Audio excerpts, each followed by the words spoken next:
So we are recording the meeting. You can start, Mr. Chair. Thank you. All right, convening the meeting of the West University Historic Zone Advisory Board, Tuesday, May 17th, 2022, starting at 6:02 p.m. Do a quick roll call. Rachel, Sarah, are you here? Yep. Betsy Besnick, Here. Darcy Hazelbaker, Here. and Damon Turner. I'm They're all- here. Yeah, there you go. Okay, and this is Rick McDonald here. So we have 5 present. We have a quorum, so we can begin the meeting. Item number 2, approval of LAR from our last meeting. I hope everybody's had a chance to take a look at the meeting minutes, and thank you to Jody for filling in a few blanks that the acting secretary failed to fill in. Do we have a motion to approve the minutes? This is Damon. I motion to approve. Second. This is Rachel Sarah. I second. All right, and we'll do a quick. Do we have any? We're going to try and speed the process up like we did last time. All in approval, say aye. With Aye. a vote. Rachel. Damon. I have Aye. to abstain, right? Because I wasn't. at the meeting. Yep, you weren't here. Okay, so we have 4 ayes and 1 abstain, with Darcy being the abstainer because you wasn't here. So minutes are approved.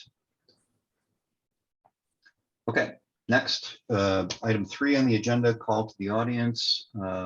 Michael, was there any things that came in for a call to the audience? I'll defer that to Jody. Defer to Jody.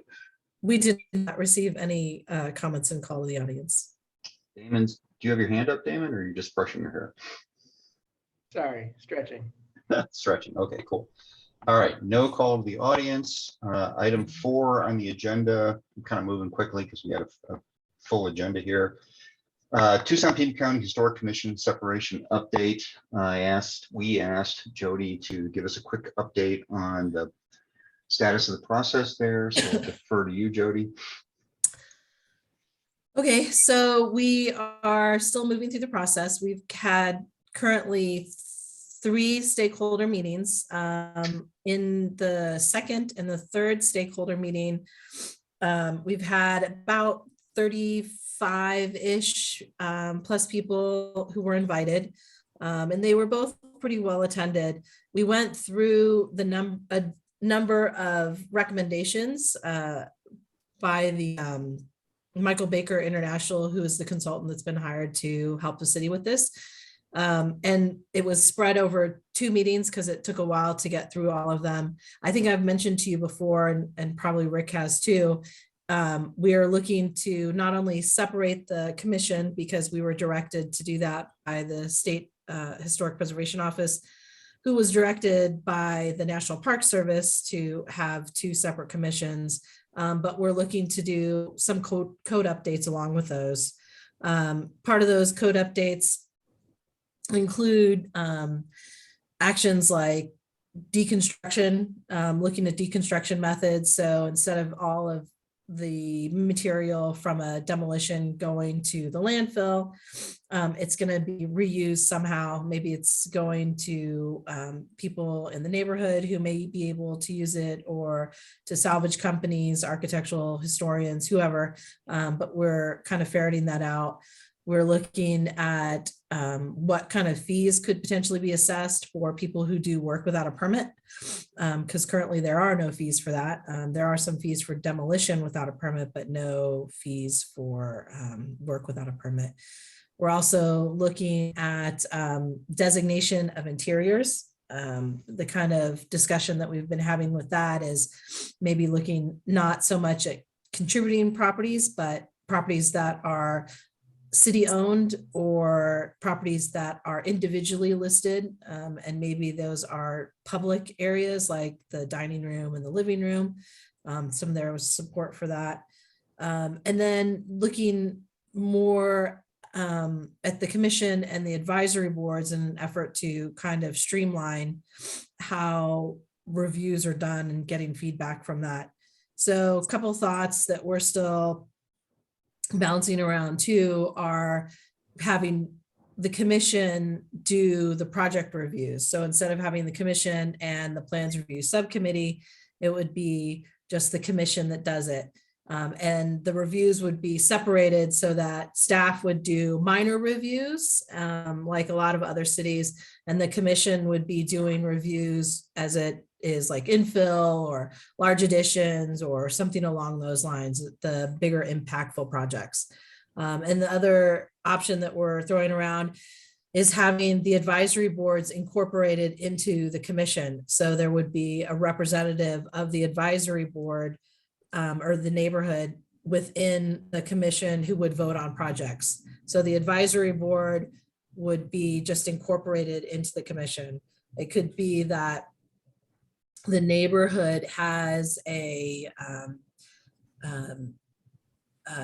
architectural review board, and projects are sent to them that staff doesn't have to be there for. And then your comments are put towards your representative on the commission, who would then be a voting member of the commission.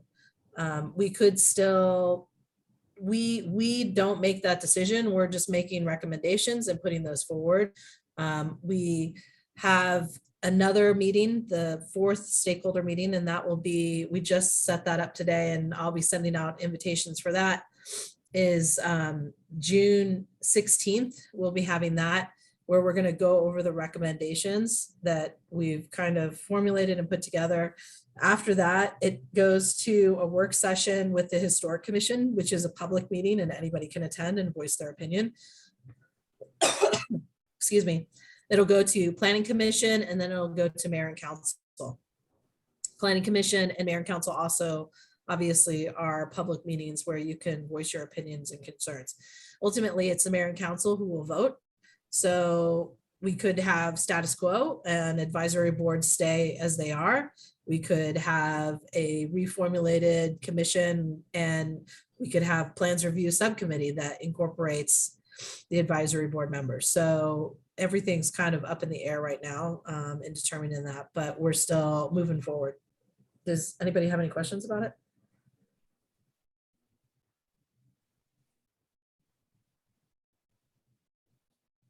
You sure? Because I'm going to get bombarded at Armory Park the next meeting. I know they'll bombard me with questions, so it's Yeah. okay if you want to prep me. Do you have any, feel for which way it's going to go with mayor and council's votes? I don't. I don't have any feel. I mean, mayor and council, I always think I know how it's going to go, and then it just goes opposite of what I'm thinking. So I have no idea how they're going to vote. I think that I'm sure that people will voice their concerns to the ward offices, and we'll see how they react. I expect that it'll be still a few months before we go to mayor and council, and I'll alert everybody to let you guys know when we're going to go to the commission and planning commission and to mayor and council. So if you want to show up and voice your opinion, you're welcome to do that. I will say that we are trying to keep with best practices. We've looked at other cities and how they operate. And so we're trying to keep with best practices in making this recommendation, these recommendations. Sorry, I have allergies. And maybe to expand on what Jody just said a little bit, what we are currently doing, Pima County, City of Tucson, is not consistent with best practices. So there has to be a change. I think it's inevitable that a change is coming. There are, so just for the joy of it, because I was like wanting to know how many CLGs there were. There are currently in the nation 2,081 CLGs, certified local government. That's what we are. Very few of them operate together jointly. There are probably just like a handful of them that operate jointly, like we do with Pima County and the city. There are also very few of them that have a two-tiered review process where there's the advisory board or akin to an advisory board and a commission review. So the bulk of them operate with one review, which is a commission review. So we are trying to kind of just streamline a little bit, but we want to make sure that the neighborhoods still have a voice, which is why we were thinking to incorporate them into the commission. And your design guidelines, I will add also, as you're doing all that work and this segues into that, are still in place. So the design guidelines aren't going to go anywhere. We are talking about streamlining the design guidelines. Right now, you have the district design guidelines, you have design information in the UDC, and you have design information in the technical standards manual. And then you have a long list of properties that are contributing, non-contributing in the technical standards manual. So we're talking about potentially moving all of the design information to the technical standards information manual, including the design guidelines from the districts. So it's all in one place. And then the UDC will be limited to procedure and process. And then we would also get rid of all the contributing, non-contributing information that's out of date anyways in the technical standards manual, because that's dumb. That changes all the time. Okay, anyways, segueing into the design guidelines, I reviewed, and I know you guys had 30 minutes and I emailed it to you, so I'm sure that you'll all look through it. Made comments on the design guidelines and had a couple of questions, and I sent that to you just a little bit ago because I've been bogged down, but I wanted to let you know that it's in your email box, your email inbox for you to look at. And if you have questions of me on that or don't understand what the heck I was saying because I was trying to zoom through it really fast, feel free to email me about it. I looked at it too, like Rick did on my phone, and all I could see was some of our edits and I didn't see yours necessarily. So I'll check it on my computer too. Some of them I was replying to comments, like Damien had some comments. Damon, sorry, I didn't mean to call you Damien. Damon had some comments. So I responded to some comments like that. And then I highlighted areas and I put in some additional thoughts, Okay. like pushing stuff together, like security you have separated and putting that with the appropriate like windows and door kind of things. And then like talking about windows, you know, the whole true divided light versus simulated divided light. Are there any thoughts on that? And then painting, ideally you don't paint unpainted surfaces, but I don't think I recall seeing that in there. And ideally you don't sandblast. So just stuff like that I was kind of commenting on. Otherwise it looks pretty good. So Jody, I know, I'm sorry, Rachel, I It's okay. apologize. No, Go it's ahead. okay. I was just curious because I had to leave for maternity leave before we finished our last edits. So I guess, did we go into formatting at all? Because I know that was a big part of the problem with the document itself. No, There's just the text that. yeah, we I think, Okay. and, you know, other board members can comment on this, but I think we really just focused on content and deferred formatting until later. Yeah, I once think got we the wanted to content. get through the comments, and then once we made it through all the Right, visions, we Okay, were I just wasn't sure where we left off. Right. so. tidied up.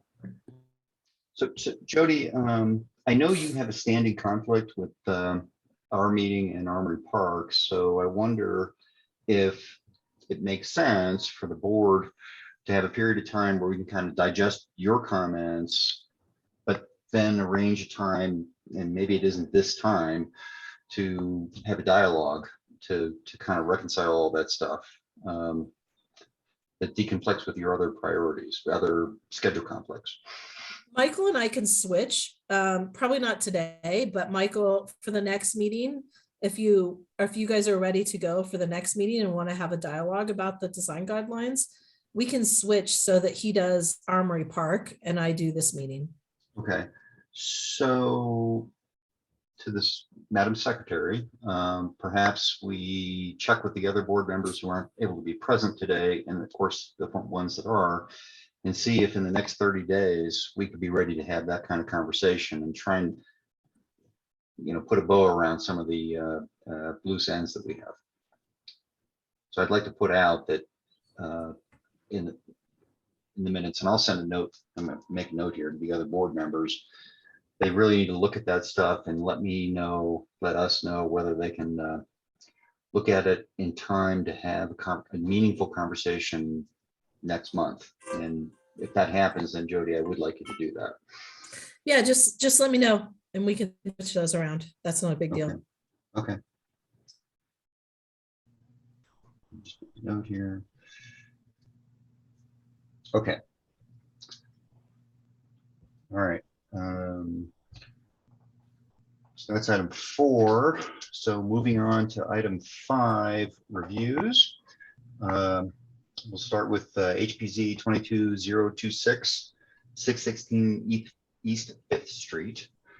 And I saw Bob, I see Bob Bend on are you speaking for that? Yep, sure am. I'm here. Okay. Hello, everybody. It's nice to see so many familiar faces. Rachel, congratulations. That's great. How's the family? Doing great. All right. Doing really good. Jet turned 8 months today. All right. Growing Fantastic. like a little weed. That's great. That's exactly what you want. So congratulations, everybody. My assistant, Bahar, has joined the meeting from home since it's a late meeting. And she worked on these drawings for us. So she will be able to answer questions probably that I cannot. So let's see. I have a PowerPoint to share. So let's see how I also have my client here. I have Dale Lopez and JJ who live at 616. Let's see, Rick, can you enable sharing? Michael controls the meeting, Bob. Oh. So Michael, if you would mind giving control of Okay, Bob, presentation. I'm going to make you the host now.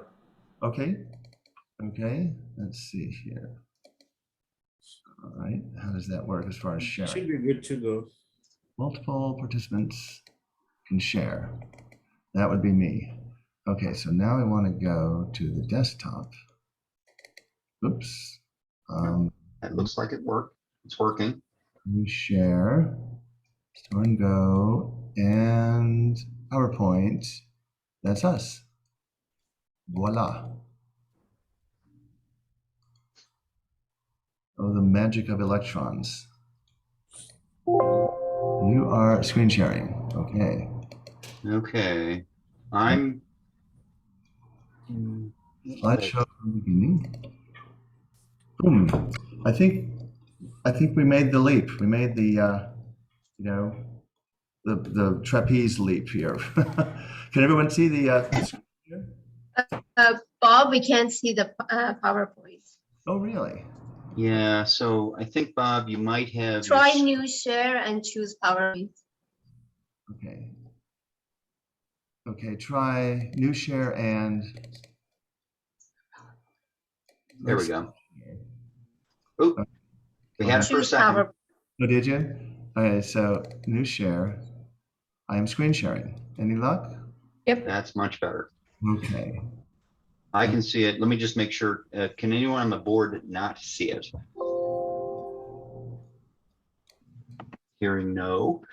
Okay. So this is our cover sheet with the project information and the west elevation of 616, and we'll go into more context and how we arrived at the design. But essentially, we're adding 2 bedrooms and a bath to the south end of the existing historic house, which I believe dates to 1917. Is that right, Dale? 1919, somewhere around there. 1917. Okay, so here's our context. We are looking at an aerial photo of West University. We're kind of right in the heart of things because, here's the Euclid's 4th Avenue, University Boulevard across the top, 6th Street with Tucson High on the south. And here's Roscrooge right on 5th Street. And here's Dale's home, 616. And Dale actually works at Roscrooge. So he walks to work every day, which is pretty cool. Zooming in on our block, which goes from 6th to 5th, and from Jacobus to, is that 2nd Avenue? I believe it's, yeah. So we're in between Jacobus and 2nd, and over here we're over to 1st Avenue. We're on the south side of the street, so we're looking north. Our development zone comprises the structures across the street from us on 5th Street, on either side of us. There's a new building, a new 2-story building just immediately adjacent to the west. And then there's more historic context going down Jacobus to 6th Street to the south. And the contributing properties are highlighted here. So here's just some stitched together photos of the streetscape. As you can see, they're detached single family bungalow style buildings. Most of them are craftsman bungalows, although at the east end over by 1st Avenue, there's a Spanish Mediterranean revival style building. They tend to have retaining walls because there's some slope accommodated on the site. Now looking south, of course, the exposure isn't all that great because the sun is in our eyes, but this is 616 East 5th. There's the new building adjacent. These are contributors on either side. And actually, interestingly, I think Jacobus has more of an influence on our project than 5th Street does, because we're adding to the south of the main of the existing home. And so I'll zoom in on these two. This would be looking west, so you're actually seeing the east elevation of our building, but you're looking to the west. Here we are looking to the east, and you're seeing the west side of these historic homes. So zooming in, this is 5th Street, here's 616. This is actually a non-historic addition that was done as part of the 2-story to the west, and a couple of new buildings that were built in the traditional style. So they're non-contributors. That's an actual contributing building on 6th Street. That's all on the west side of Jacobus. The east side of Jacobus begins with this very interesting Sullivan-esque home. Actually, it looks like it might have been designed by a disciple of Sullivan, maybe Henry Trost. There's a craftsman bungalow with its porch partially infilled, another bungalow, and your basic West University. So here's our subject property. The north elevation has a deep porch in the classic bungalow tradition with a trellis on it. That's our west elevation. There's a simple volume. Now, speaking of infilled porches, we believe that this began life as a porch because the historic home has double hung wood windows. This has steel casement windows, and you can actually see in the plaster the outline of what looks like an infilled opening. We believe the porch was converted to a bedroom, a third bedroom.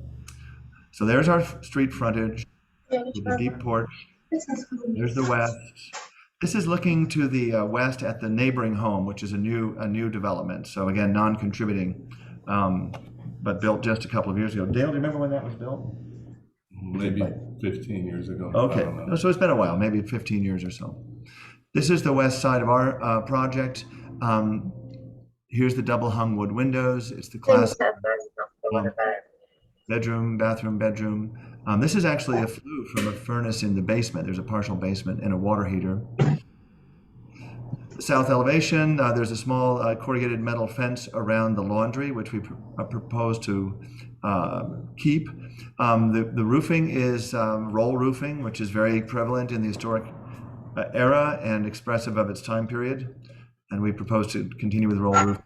There's a detail of that little fence that encloses the laundry. And here's an interesting detail that's of note. It's actually relevant. The current air conditioning is, it's conditioned by evaporative cooling. And the ducts that are under the floor were actually put in for the furnace, for the heat in the winter, but they've tapped into those same ducts so they can blow evaporative air through the subfloor ducts, which is kind of a neat thing. And we're actually proposing to do a similar thing in our addition. Again, the east elevation facing Jacobus. Another part of our proposal is to do a new fence along Jacobus. Okay, so looking north, 616 is on your left. There's that cooler that feeds the underground ducts. Here's 5th Street and these historic bungalows. Looking to the northeast, bungalow with a rock retaining wall. Further east next to that, you have the Spanish Mediterranean Revival with a plastered block retaining wall. So we have different kinds of. Straight across the street, due across the street is a home with a deep bungalow porch and a stone retaining wall. And then looking to the northwest, we see these other classic bungalows with their deep porches and hipped roofs, all in this context. Here's the Sullivan-esque home that I mentioned with these horizontal eaves and these elliptical attic ventilators. It's actually pretty neat, but that's an interesting context. Now, this particular home also has this rusted corrugated metal fence, which is becoming rather a common sight in these historic neighborhoods. In fact, there's another one further south on Jacobus. Here's another bungalow. I believe that this corner of the porch was infill, it looks like, to grab another room, but it still maintains its bungalow shape, and I think it's a contributing property. Here's a simple classic gable end with these paired windows, which we're actually relating to. I'm sorry, Bob. Somebody is not on mute that probably should go on mute, because every once in a while I can't understand what you're saying. So anybody except Bob perhaps should go on mute right now. Okay, are we good to go? Okay. Yes, so this again, these were the simple, simple rectangular volumes and gable roof forms. Here's another stone house right on 6th Street across from Tucson High. On the west side of Jacobus, there's another contributing property, a brick home, also with a hipped roof and a wooden fence, although I don't know that that wooden fence would be of the historic period. Here's another corrugated rusted metal fence at this newer building. This is a new 2-story built in the traditional style. Here's this end of this odd little shape. The property in the middle has a 10-foot easement that connects to Jacobus and over to 2nd Ave. And in the middle, it's just this walled off compound. They're not using it. Looks like it might have been intended to be a garden, or maybe like a version of Stonehenge or something with these rocks placed. There was a little mysterious little space, and it's a stuccoed block garden wall, basically. So that's another precedent that's on the site. And my client would like to add a fence. This part of the fence would be corrugated metal allowed to rust, and then we build a masonry wall, a lower fence out to the 5th Street side. Again, here's our front porch, classic steps up and a low wall with a little pillar. And here is our proposed design. So that was all by way of context. What we're proposing is to add this little L shape in the back. I'll zoom in on a floor plan in a minute, but there's a bathroom and 2 bedrooms. The roof would essentially take off as a continuation of the existing roof plan, continuing this. It's a hipped roof, but it has an offset or an offset to it, and then we would take it and turn the corner, making this L shape. And we're proposing again to use roll roofing. So here's looking just at the addition. Here's a detail. We're proposing to do a ground-mounted cooler on the west in between the neighbor's property and ours. On an enlarged floor plan showing you what's going on inside, that's the existing enclosed porch. That's a 3rd bedroom. You can see it's essentially living, dining, kitchen, bedroom, closet, bathroom, bedroom, and this is a kind of a captured 3rd bedroom. And that will actually be more of a study, I think, by the time we've done this remodeling. Here's a proposed new bath. That's the beginning of the addition, and 2 bedrooms. This is the evap cooler sitting on the ground, blowing through the wall and up to get overhead and to distribute air through to the new rooms. Our proposed elevations are very understated, I would say, very simple. Again, continuing the basic form of the original. The windows that we're proposing are double hung wood painted. On our east elevation, we're picking up on the 1:2 proportion. We're proposing a thinner windowsill rather than these deep 8-inch deep plastered sills. We're proposing a 4-inch deep sill, again, to offset new from old. And the reason there's only one window and it's asymmetrical is that the other window would be right in front of the closet where people would stand to dress. So we thought, well, we don't need a window right next to the closet, so we'll just offset it to the other side of the bed and it gives that kind of interesting asymmetrical composition. The south elevation would be symmetrical because there's two paired windows looking south for good passive solar gain in the winter. And then the west elevation would have a similar asymmetric single window in the bedroom. That's the window in the proposed new bath, which is the same proportion as the window in the current bath. Here's that intermediate steel sash window that we believe was put into the old porch when it was enclosed. And that's what we think was the opening of the old porch. So just for context, here's the north elevation opposite the south, and that's basically our design. Returning again to what's there now, just for a refresher, we're really sticking with the original. We do propose to use a smooth finish stucco on the addition, while the original building has a coarse dashed finish, so we'd be differentiating the two eras by that means. On the site, we're proposing a fence. This would be a corrugated rusted metal fence with a gate to allow access to the existing carport. At the corner of the house, the fence would turn and come back to the house with a gate. And the fence, I believe we have at 6 feet high. Is that right, Bahar? Is the fence 6 feet high? Oop, I think Bahar's muted. Well, Yes, it's 6 feet. Okay, great. And then the masonry. And that part is 4. Okay, so coming out of this corner, we set it back to get away from some slope and some grade and a telephone pole. So that would be a 4 foot high masonry wall. We're proposing to build that out of stuccoed block with intermediate pillars that are picking up on the pillars at the front of the house. And that is what I had to share with you today, and I will be glad to field any questions or comments you may have.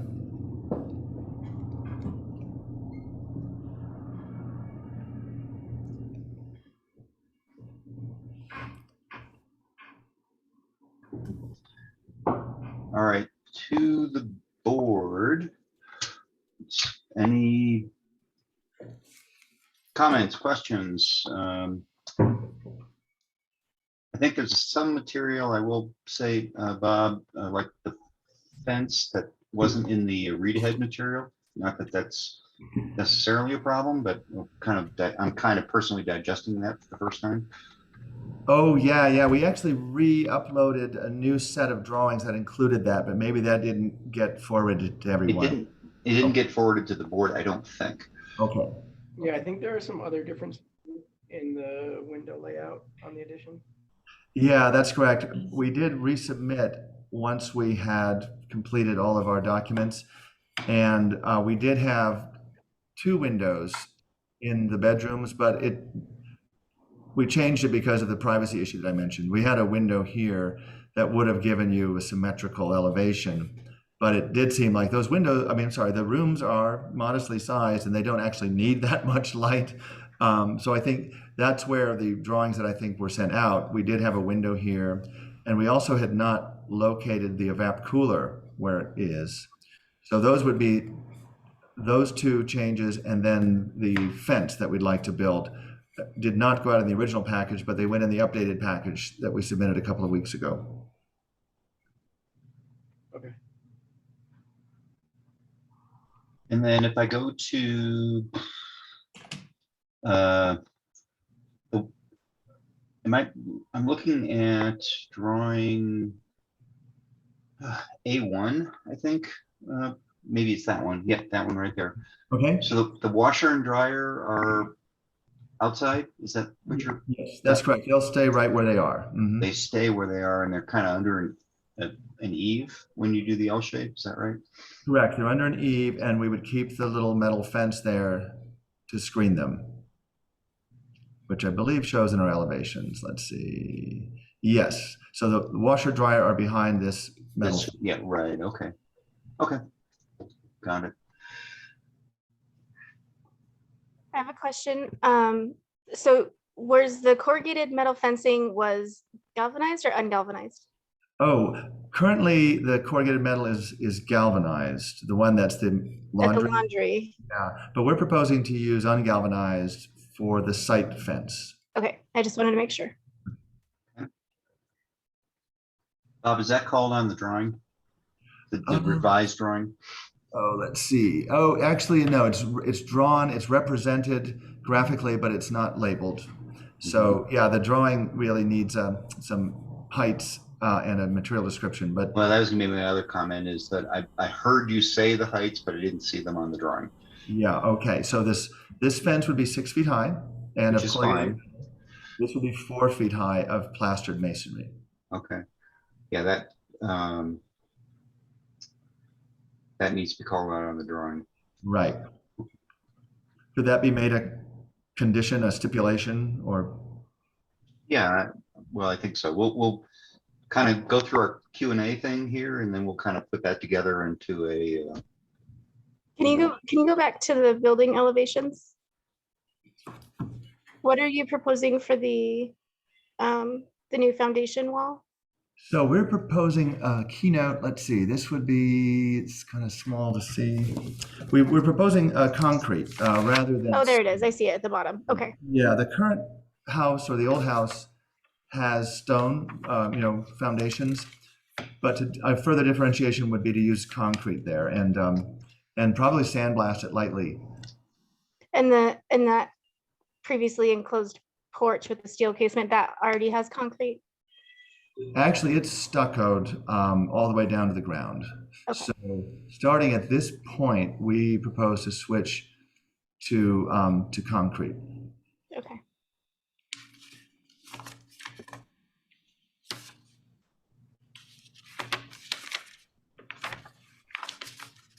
I don't take exception to it, but I'm just curious what the thought process was with kind of doing the L as opposed to moving the whole house back.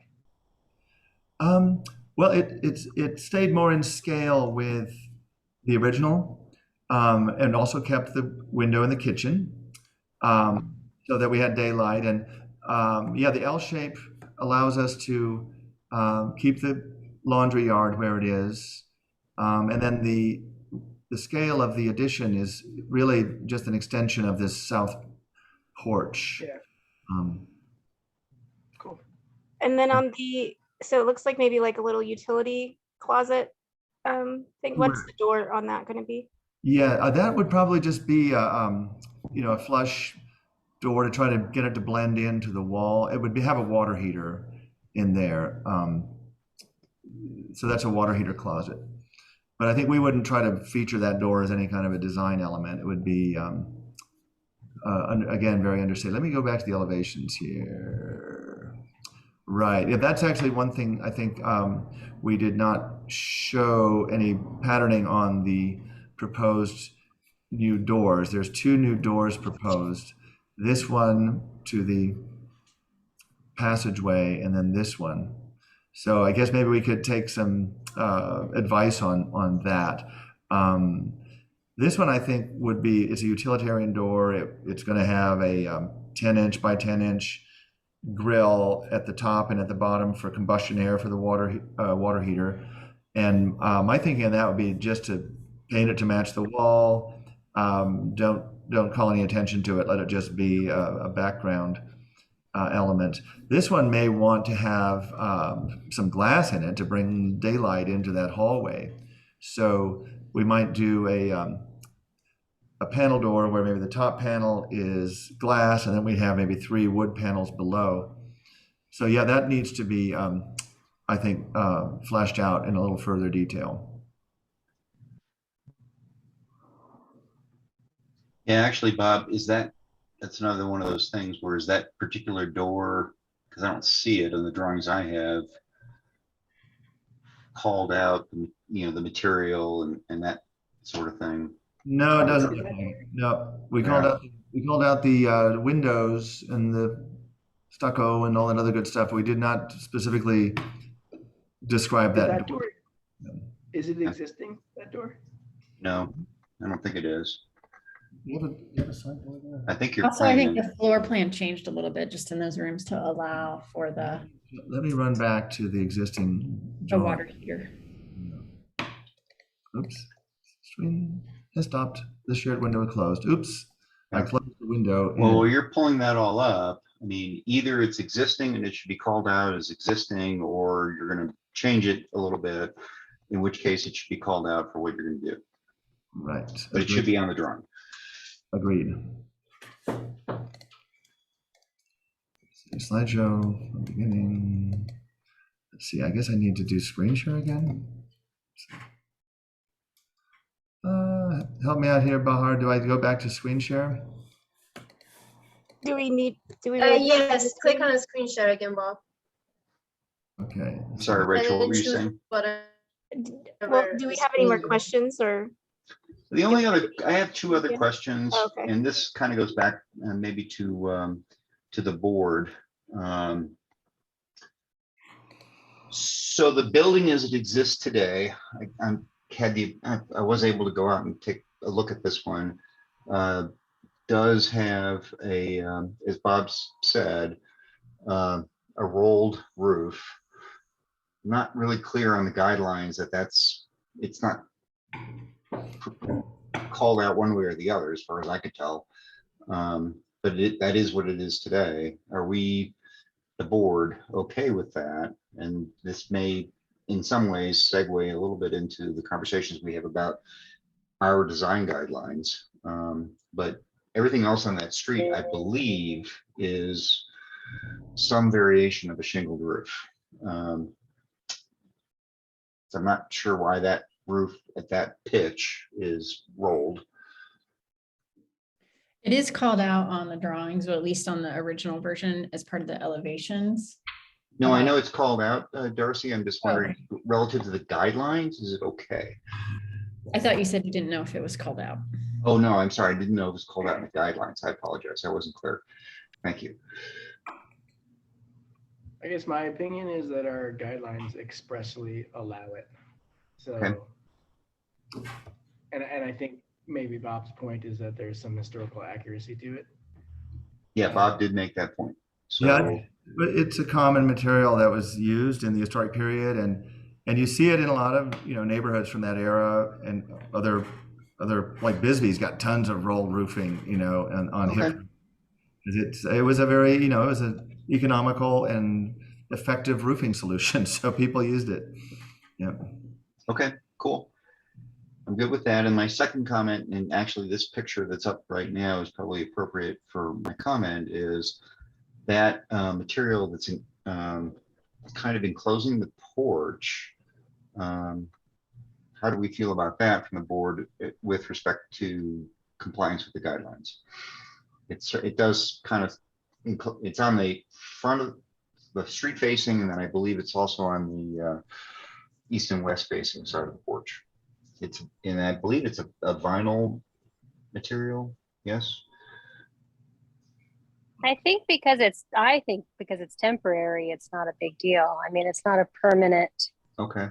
that's easily removable at a later time. So. Yeah, I think guidelines would disallow enclosing it, but I don't think you can argue that that's enclosing it. So. Yeah, it's also a real Tucson tradition to put trellises on your front porch for shade. And I went to Tucson High School, and I have friends in the neighborhood, and including Dale from years ago, but like Eva's, remember Eva's house? Yeah. Eva Quiros had a house over on 4th Street, and sure enough, the front porch had trellises on it because it makes sense climatically to get that filtered light and get that shade, and to permit air to move through to carry away heat. So it's a traditional climatic response. Okay, cool. I just wanted to call those two things out. I don't have any concerns, really. I think going back to the door, kind of leading to the laundry, I think that door is existing on the current building. Okay. I should know that kind of thing, shouldn't I? Just according to Google Maps photographs, it is. Okay, good. And Bob, I guess what I'd like to know, when you go back and look at that, if you intend to keep that door, then that's cool, just say existing. If you intend to change that door, even though there is a door there right now, then you should say that as well. And it should be, consistent with the guidelines. Okay, agreed. Okay. Any other questions from the board?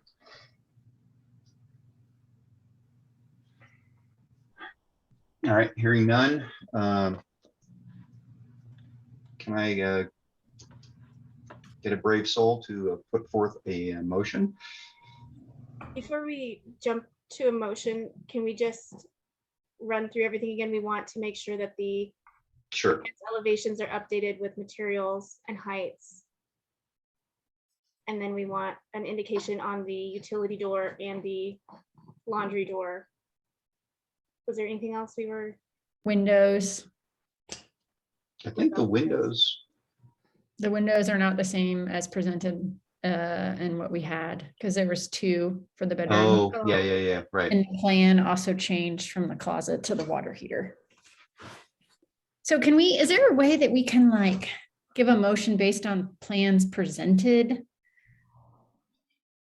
Or do we have to call out all of these? It's kind of a lot of things to call out. Yeah, Michael, so here's a case, this is not the first time this has happened, which, you know, things evolve, where what we have and what is being presented is slightly different, to Darcy's point. And I think we're saying, you know, rather than comment on stuff that's already been superseded by new drawings, is there another way to, what do you recommend here? If the board is not comfortable making a recommendation based on these plans that are not what was submitted to you, you can actually note all the revisions that you want Bob to do and ask that the revised plan be resubmitted to you so you can take a look at it before you make your final recommendation. I think we're actually saying that a lot of what we're seeing is okay. We need annotations like the, you know, the height of the fence, for example, to what we're seeing. That just wasn't what it was in the original material. Alternatively, because a lot of the things you are saying are okay, if you trust the staff, you can make your recommendation based on the things that you see now and the things that need to be added. You can also put in your motion that staff will review these additional issues. So it doesn't need to come back to you. Right. It's actually up to your discretion. The only thing that makes me a little bit nervous about doing something like that is like, what's a precedent that we're starting to set for future? But I don't have an issue with giving approval from what we saw this evening that's being recorded, you know, so there is a record of it. Well, there's also the matter of, I'm an architect, I'll do what you say, right? Oh, Bob, I appreciate that. This is not calling you out on that. No. I think there's maybe, I guess, I don't know if Michael can comment, but it seems like when people upload something and then upload an iteration to it, we never get the iteration. I think that maybe Bob submitted a revised version. I didn't get a chance to look at it. So the first version that he submitted was what I uploaded to the HVC file. He might have done these revisions and sent it in. It didn't get to me, I guess, or maybe if he sent it to me and Jody, we didn't pay attention to it. That's all I can say to you. We have done in the past, I think, wasn't it for the last meeting or a couple with the restaurant, that it was like they needed it. If they sent the revised drawings to us, we would all make our individual recommendations for approval. Yeah, and we've also, I think, done where we allow Rick to just. Yeah, maybe we can do any of those things. I think that's the easiest. Madam Chair, if you want to do that, it will just be one person. The whole board cannot, because you'll be holding a meeting outside the meeting, which is not allowed. Well, I think yeah, so all we're suggesting is that one person kind of do a quality check, and it's not that we don't trust city staff. It's just city staff has limited bandwidth. So, I mean, I'm happy to look at the drawing one more time, just to make sure it's all there. That is okay. We did like that in the case of Andy. We did that for Andy's, yeah. Yeah, what I'm saying is that the whole board cannot, if they review, they can give you your comments, you'll be the final person to look at it and tell us that this is good to go. Yeah, I think we're trying to help the process along by not having to have things come back through the board again and add another month. Yeah. So you can name things that are okay based on your review today, and the items that Bob needs to revise, we put there, and then Bob will submit the revised plan with the things that you have asked for. I will send it to Rick. Rick will look at it and then will confirm with me that, okay, this is good to go. And then we can move to the next review. So can we say something as simple as, a motion to approve drawings presented via Zoom with a condition that they be resubmitted to the board for review? Sure. Does that work for everyone? Does that work for Keep going everybody? And add just the notes about the fence. Do you want to just make that your motion? Well, I can, but then it starts to be a long list. I mean, I'm Yeah. happy to do it. I can just tally it all off, but is that the best way to do it for the board? Yes? Actually, I'm okay, I mean, to the rest of the board, given what was presented, I Yeah. think all we've asked is that where there are not call outs for things like the dimensions of the fence or the material of the door, whether it's existing or not, just call it all out, put a little arrow on your drawing and say this is what it is. Agree. So we don't have to, I mean, the I think drawing is that's- presented is fine. It's just lacking a few, like inspectable points. Yeah, I think that's it. That motion will be okay, except my preference would be for you to call out the items that are lacking, that needs to be added to the plans. That will make it much easier. So what I think is lacking then, I'm going to say a couple things, and then anybody else that is seeing anything else missing is fine. We need to have a call out for the door. We need to have a call out for the fence. And I don't have the drawing in front of me. The material, the height, any dimensional kind of stuff. If that material stuff is in there, that's fine. I didn't see it on the drawing, but anyway, it needs to be, and I think Bob, you know what I'm talking about. It just needs to be specific as to what you're proposing to go do dimensionally and material wise. I think And you're then the other thing would just be a note on the utility door, since we don't have an elevation of that, to probably just show up on the plan maybe. That's a good point. So to Rachel's point, the utility door, there's no elevation of that wall on any of the drawings. And I think you can get away with, I mean, y'all correct me if I'm wrong, keeping the elevation to the plans that you have right now, but for that plan view, having an arrow that says there's a door here and it's this high and it's this wide and it's made this way. I mean, I don't know that you need to do another drawing necessarily.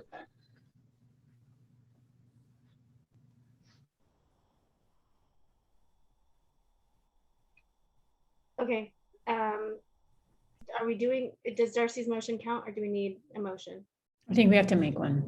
We have to make one. Materials and heights. Do you want to go for it, or do you want me to do it? I don't care. I'll let you do it. Okay. I motion to approve the drawings and plans as presented with the addition of material and height callouts for the galvanized fence, the masonry, stuccoed or plastered fence, as well as the new utility door in the courtyard.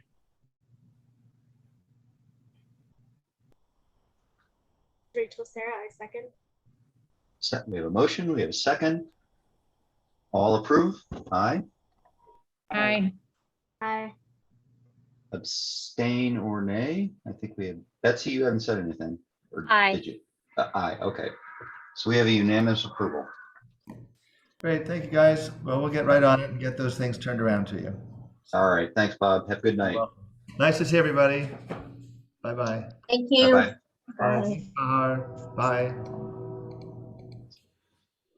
Okay, HPZ 22029, 721 North Third Avenue. Call that up. So who is speaking to that tonight? David, okay. I'm David Weinman, and my son, Peter Weinman, has just shown his face as well. Peter actually lives on the property. And so we have not put together a PowerPoint presentation that I'm thinking, oh, maybe we should have done that at this point. but we do have a number of attachments there in your agenda that we can look at and then walk through. So I'm happy to walk through, and maybe I just might add, Peter, interrupt me at any point if you want. So I think what might be best is just to go to the pictures into the building site is what it's called. If we go to that first, and if you can manipulate all that for us, that would be wonderful. Can you do that, Richard, the way that you were doing it before? I wasn't doing it. So Okay. we turned over the screen control to Bob Vince. Oh, you did? Yeah. Okay, well, I suppose, You want me to give Peter the power to? Yeah, I mean, Yeah, Peter or you- David, do you Peter, have the material where you can maybe screen share with us? And Is I that don't a yes? have it on my computer, but I have my computer, I should be able to. I'm Okay. not sure I'm quite as, I'll give talented it, in I'll this. give you the, I'll give it to you, David. and then what I need to do is just pull it up online, is that correct? Yes, you have to click on this share screen. You see an arrow pointing up, just click on it and then you start sharing the screen.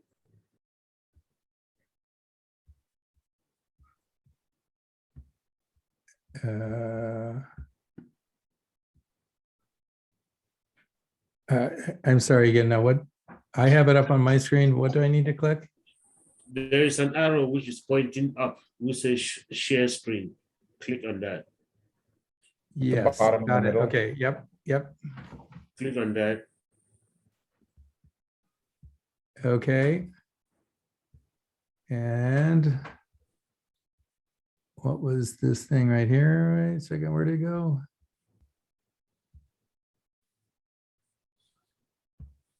Here it is. There you go. Is that showing now? no, well, I'm not sure what we're looking at right now, but it's You're not. looking at my desktop, maybe. it's only part of it. It's only your, Is that it? yeah, there you go. That's a photo. Okay, so we're in some photos there, correct? Yeah, I see the Photos are photos. moving up and down? Yep. Okay, good. Let me Can click from. can I help you a little bit? Given, I know, kind of looking online, there's a number of files you have. Yes. We perhaps start with the plan view. So kind of walk us through, without going through the photographs just yet, of what you're proposing from a Okay. I plan can view. do So that. you have a plan view file that you had on the attachments. Oh my gosh. Looks like it's called plans. Yes, I just need to find that page so I can pull Go that back. up. And go back one page. I don't know what this, here we go. Plans. Plans, yeah, go to plans.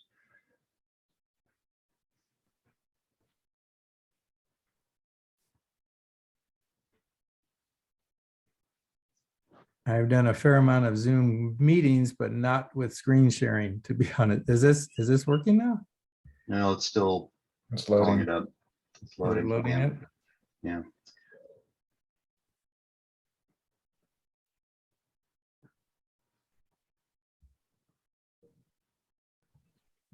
Maybe I'll talk about the property some. There we go. comes. There it is. Okay, all right. Okay. So there's So- your plot plan.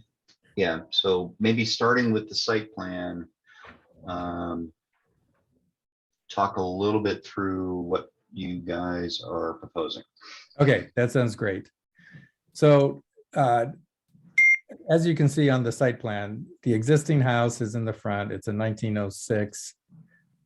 We did a major addition on that house 10 years ago and went through all the planning process for that. And it did some extensive historic touches to it, including a number of expensive items, to be honest, a lot of wood siding and windows, and we really like how it came out. It's a pretty house. The property is an odd, long property, and you'll see later with the photos, it's just right in the middle of a whole commercial district, frankly. There's no other things around it. But in the very back of the property, there's no parking in front of the house allowed by the city, because we have the city diagonal parking that goes in front of the house. And meters. So, pardon? Parking meters in front of the house also. And parking meters in front of the house, correct. So the parking for the house is accessed from the back. And it's not actually even an alley in the back. It's accessed through the church property. It's called an alley, but it's not actually even an alley. So there's a sliding gate in the back, and then a dirt area, and that's where my son and his wife and our granddaughter have lived for the last 10 years, and they park in that dirt area.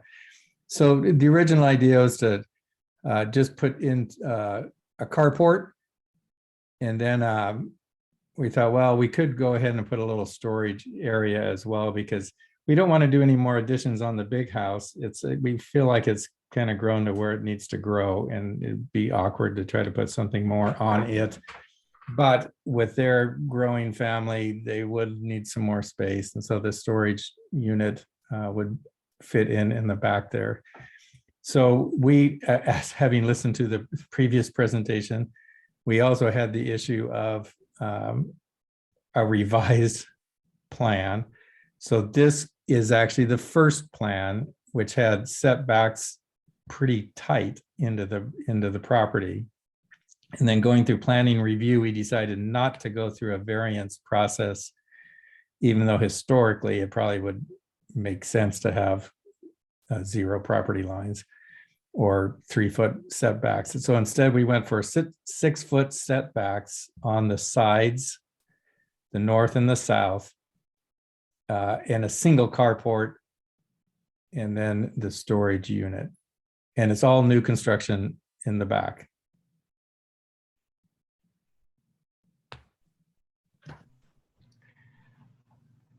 If you want to slide down, you can see our little elevations down at the bottom here. And as you can see, it's a very modest structure, keeping it as absolutely low as we could, but still be able to drive in and see this again, this elevation. There are new elevations back on the, if we go back to the other thing that we can look at that show the revised single carport instead of the double carport with a little bit more detail, but it's not going to be that different, but we'll go to that. Just really quickly, are we looking at the current proposed? These are the latest updated? No, you're not. Okay. So this is what was submitted and what we have a record of, but you want to do something different than Yeah, this. so David, if you have. But it is there. Well, but, so, okay. So should I go back to that now? Yeah, this is Rick speaking, kind of consistent with the last conversation that we had. If this isn't what you're proposing, then it would be probably more valuable for your time and hours to see what you are proposing. And that's where, let me go to these. Do you want to see the elevation first? Well, yeah, I mean, if you have plan views or whatever views you have of what you are proposing. This is what we're proposing right here. Okay. I don't have control of all these things that get put into the agenda item, but sorry. David, let's hold it here. Are you saying that you submitted revised plans to us? Yeah, and they're there. Why didn't it go to that? Here it is. There's the revised elevations right there. The unit itself is the same. And the revised plans have been submitted to city for planning. And they said, well, let's just wait and get the historical approval, and then run them through. So that's, So you, that- that's no, no. So you are saying that these plans that we are reviewing here are different from the plans that you have submitted? no, this is the ones that this is the most current that we've submitted that you're looking at right now. Are you looking at this? That Yeah, says, we're looking at the original one with the 2-car garage on that first elevations that you show that you said were not the original ones. This is different. This is the one with the 1-car garage that you can see, or carport, excuse me, that you can see. As opposed to the 2-car. So this is the current proposal. Hey, this is Damon. I guess I feel compelled, sort of as a resident of the neighborhood, to let you guys know that the setback thing might not have been as big of a deal as you thought it was. So, I mean, I guess you have to kind of decide which of these plans you're intending to submit. But in the historic zone, the process by which you would get approval for 0 setback is you would show to us that there's a precedent within your development zone for 0 setback, and then we would approve that. And so it's relatively easy to get that approved. And I just wanted you to know that, since it seems like you went and changed your plans because you thought it was harder than that. oh, no, that's helpful. When we looked at the variance requirements, it seemed like it was going to be a big process. No, and this, you know, Rick speaking here, when I went through this 5-6 years ago, I mean, my garage is on the lot line. I mean, we have a 0 lot line, and it wasn't that onerous. You just had, as Damon exactly says, you have to just show that in your block, your whatever, that there's a precedent for it, and it's not that complicated. So if you're compromising what you want based on that concern about the process, this neighborhood. Yeah, essentially going through historic, as long as there is that 0 lot line setback or a 3-foot setback or whatever it is that you're trying to achieve, the historic takes over the variance. So you wouldn't need to go through that variance process. Right, you don't have to go through that whole what the public historic review is variance gonna allow you process. to do. Yeah, exactly. Well, You do This, not have. this is because David never spoke to me or Jody about an issue with setback. We would have advised him on that. It was never brought to our attention. So, Yeah, of course, when you go to zoning, they will review it, look at the setback and tell you have to do this, you have to do that. But you never talk to us about that. We're not aware that you're changing your plan based on the setback. Okay, I think that was probably conversations with our builder. So And do city you planner.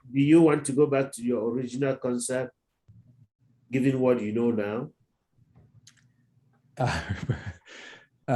Peter, what do you think? I would say yes. I would say if it's, I mean, it's basically the same building. It's just the 2-car versus 1-car port. Correct. Yes, I mean, all the historic review questions should be the same, I would think, but yeah, if we can go back to the other, we would go ahead and do that then. As a fellow neighbor, I mean, Damon lives in the neighborhood. I live right around the corner from you.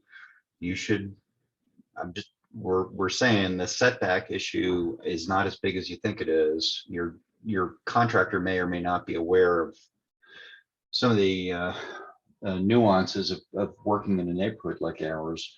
But we got to get to, in this conversation or a latter one, what is it you actually want? So the board can say, yes, I see what you're asking for, and yes, we agree or don't agree.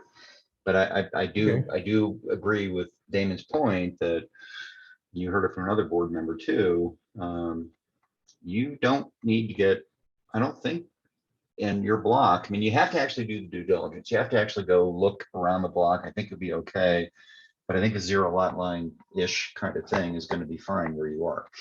We have 2 adjacent structures, actually, speaking of which, a guest house for 445 East 4th Street, and then the 723 North 3rd Avenue that are both built directly on. Yeah. Yeah, the code says that you just need to demonstrate Yeah. that what you are proposing is prevalent in your development zone. So if you have those property you're talking about that are on the zero lot line, you can point to them during the review and say, I am doing this on the zero lot line because there is this one, there is this one. And then the historic review process has a authority to waive the setback. You don't need to go through any variance or any design development option application. So why don't we, the two car, That's it. You want to revise, you want to go back and revise your plans and just submit a plan for your 2-car garage as you want, or. Well, yeah, well, why don't we do that? And they're, I mean, they're already submitted. Here they are. So Well, this is, So Michael, Yes, we're still going to be required, yes or no, to include in the package the evidence of what the prevailing precedent is on their block, or can you give them some more information about what else they might need to do besides these no, drawings? for the setback, that's all they need. You just need to show, include in their package properties that are on the zero lot line. Yeah, Either by ways of aerial photos or however they do it. And call out the address, because West University, all of them know their neighborhood. They'll be able to know what property you're talking about. so actually in these pictures, you click on those pictures there, you scroll down to the Google, actually right there, that 2-story brick building. There's the red roof, pitched roof on the right side there, that 2-story brick building, 723 North 3rd Avenue. That one's directly on the property line, as you can see at the parking lot there. And Is then, it within your development zone? I'm sorry? Is it within your development zone? yes, yes. Okay. And yeah, you can see here as well. So you can see this is right on the property line here, as is this one is right on the property line. Okay. Hey, Michael, I apologize for interrupting you guys. Does it matter? Because I don't actually have it in front of me. I didn't do the homework. Some of what we're looking at in this picture is in a pad. Is that germane? I mean, it's still in the neighbor, it's still adjacent, but it's not, it's a pad. I didn't get your question right. So I don't think it is, Rick. I think only the church property was the pad. no, Oh, okay, unfortunately, parking lot. the pad goes to the parking lot. It goes to the historic building on the very southern part of the picture that you guys are looking at. I mean, I'd have to go back and look. And obviously, the commercial building next to Time Market is the pad. And Michael, if you tell me that doesn't matter for the conversation, that's easier. It does matter. It does not. It does and matter. I think, to be honest, I think there's other precedences on the just direct. No, I'm with you. I just want to make sure we're following the rules, because No, it does matter. You have to use different one, not the pad. The pad is a whole different entity. I don't think they're using the pad per se. I'm just saying that they're surrounded by something that's not actually technically in the development in the HPZ. No, they cannot use that. It has to be within their development zone. If that's your question, then they cannot use it. It has to be within their development zone. The pad is outside the HPZ. That is why we say they cannot use the pad. I think you guys still have a case here. I mean, I say case. I think there's some across the street that would be in their development zone. But I think you're right. Looking at your proposed elevations, you're not going to be able to do a 0 lot line because you're going, ignore the baby in the background, sorry. Going to, you're going to have to be concerned about fire code and any openings that are, if you do a 0 lot line, you have to have a 2-hour firewall. So if you have proposed windows or doors on any of those sides, you'd have to eliminate them, or you'd have to step back at least, I believe it's 36 inches from the lot line. 3 feet. You have to be 3 feet away from the lot line. If you have any opening, if not, the building code will make you to fire that. And then also, so you're looking at the elevations again, you have sort of like a roof overhang those would also need to have fire rating on them. So you might have to change whatever materiality you're presenting or proposing for those eaves so that they are also fire resistant. Actually, Rachel I brings just up don't a want you very to good point. tell you guys that, oh yeah, you can do this. And then you get to zoning and they're like, nope. Yeah, actually, Come and back. now that Rachel said all that stuff, I actually, it's my eaves that are at 0 lot line. And they have all the material that Rachel's talking about, the fireproof Yeah. underlay material and all that stuff. That's a good point. The Okay. walls are actually set back by 3 feet. The initial plot plan that we have did submit that we abandoned initially because we were going to go with a 6-foot setback. It did have the 36-inch setback from the property line. Then you're good. Then we're good. Then you're good for fire. So your walls are 36 inches back or your roof is 36 inches back? The walls would be. So your eaves, because they're still going to be within that 36 inches, will still need to have the fireproofing, which is fine and doable. I just want you to be aware of that. Actually, is that true? Am I saying that right? Looking at the. Yeah, I think you are, Peter, but that is very helpful. And I think that is doable. It just has to be that one side has to be, but it's not, I mean, again, it could just be inched back a little bit. It wasn't much of an overhang on that side, so. I'm almost wondering at this point if what you guys are, this almost seems like we're kind of venturing into this being more of a courtesy review than a formal review, because I think you got to make some tweaks and you got to also show everything we're saying from the photographs you're showing us, and I'm familiar with the property as I think other board members are. I think you can do what we're suggesting you can do, but your package doesn't have all the material in it. And there needs to be a little bit more due diligence on that. And the dimensions need to be clearer. And some of the call outs for some of the things, for example, that Rachel's talking about, probably need to be in the drawings as well. But I think you're overly constraining yourselves by avoiding the variance on the lot line setbacks. That's okay. Kind of how we started with all this from Damon's comment.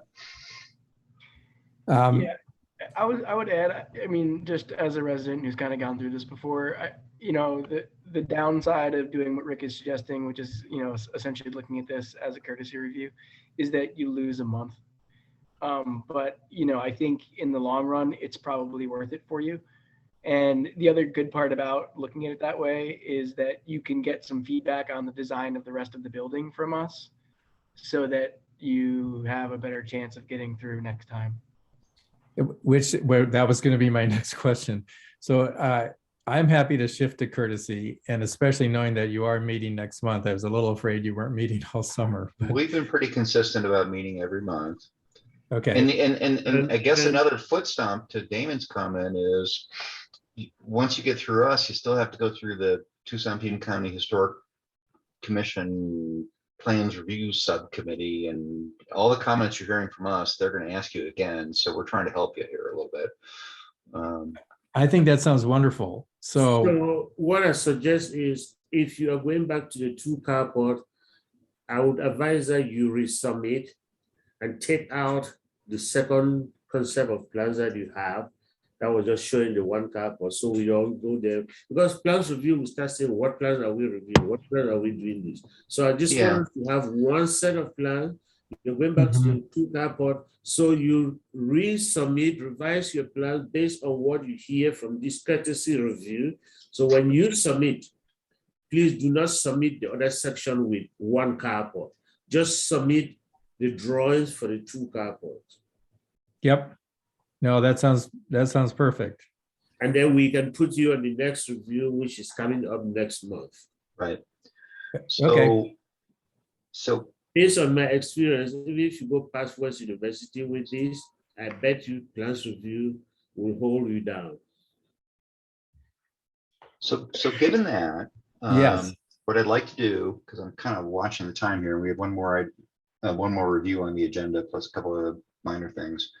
So given that you want to maybe perhaps go back to the 2 carport design, what now, is that showing up on your screen now right now? Yeah, we see what you're showing us. Okay. So kind of walk us through this. And again, in the context of the courtesy review, let's try and get you whatever other comments we have. And what you need to do for the next time we talk about it is get to the what, no kidding, are you really proposing, and what is it with respect to your current development zone that allows you to do that? Okay, which I think you're able to do. Yeah. But so okay, so you've got a drawing up on the screen right now. And so again, what we're proposing is a very low building that pretty much hides in the back of the property. That's very difficult to see from any public view.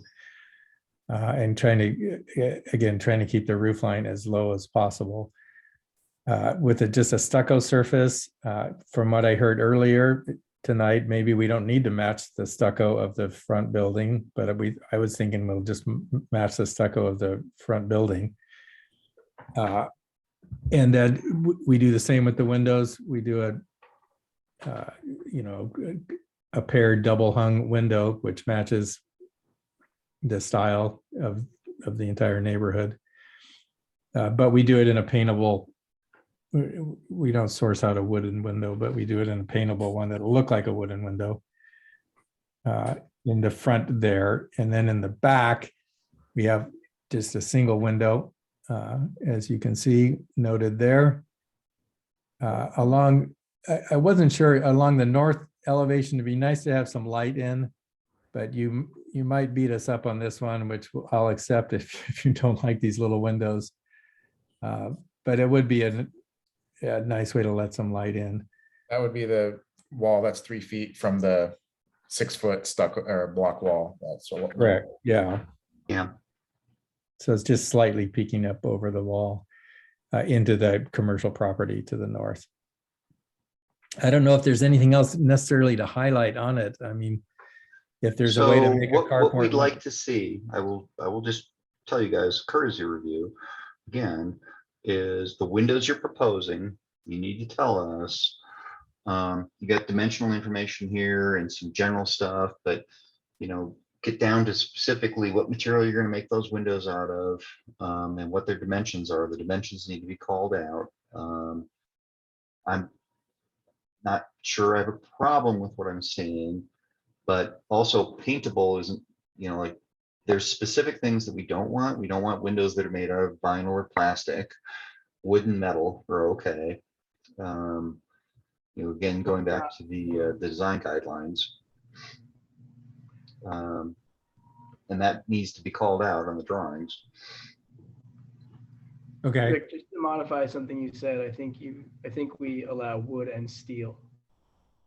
I thought I said wood and steel, wood and metal. Oh, I said wood and metal, so wood and steel. Yes, Damon's right. We don't allow aluminum. We do not allow aluminum. That is correct. Thank you. Okay. Yeah. And on this elevation, you need to indicate the heights. And then, yeah, all the drawings need to have dimensions on them. So you're telling us that it's a low building, and I can kind of see from the way it's drawn that it looks like it is, but there's no dimensions called out. And those dimensions are on some drawing. I mean, I this is not a great defense, but our builder really struggled this year because he was always used to walking into the office, and he couldn't walk into the office. And then all of a sudden he had to do everything online, and he's not good with stuff online. So I've kind of stepped back in, and that's why things got a little crazy here at the end. It's all fine. It's all fine. We'll try. I know we and have help an you as much as we elevation. can. We've got an elevation somewhere that has all these dimensions, but It's on the second elevation that we proposed with the single carport. We added the heights to that one, but we can add them to this one. Right. Obviously, at some point, you have to have a set of drawings you're going to hand to somebody that's going to like cut material and make it. So yeah, here's where the heights were on this one here. Yeah. Oh, okay. I think too, we often like to kind of see how a new structure relates to the existing historic building. So maybe a full building. a full building like site section that kind of shows how this relates to the other one. Yeah. Okay, and I know in those attachments, we do have the drawings of the front building. I can try to find them right now if you want me to, but No, it's okay. I think what Rachel's saying, what we're saying is in the final package, again, since we're in a courtesy review, trying to Yeah. kind of help streamline the next meeting. We're like, for example, what you're showing us here are elevation views of, the additions. And what Rachel's saying is we like to see the elevation view of the entire property, including the existing, so we can see how the new relates to the existing, if that makes sense. yes. So as a courtesy though, if I pull up, I believe it's, is that under the property inventory? No, it would not be. No. I know I saw them somewhere. So where did I see those? In the application? I mean, I can open these things. I don't want to waste your time trying to find it, but I know it's in one of these. Okay, things. if you've got it, that's cool. I think all we're saying is that's kind of the body of things we need to see are, the specifics and the dimensions, the specifics of the material. The material callouts need to be not only on the drawing, but they need to be consistent with the design guidelines. As Damon said, with respect to the windows, they need to either be wood or they need to be steel, not metal, as I said. I spoke incorrectly. That kind of information needs to be there. And then for, the plan views, which, we have plan views, but they need to be the ones that are the ones you're proposing. And then elevation views need to include the existing historic structure. So we can see the relative of the new and the old. Like I realize they're separate, completely separate buildings, but still.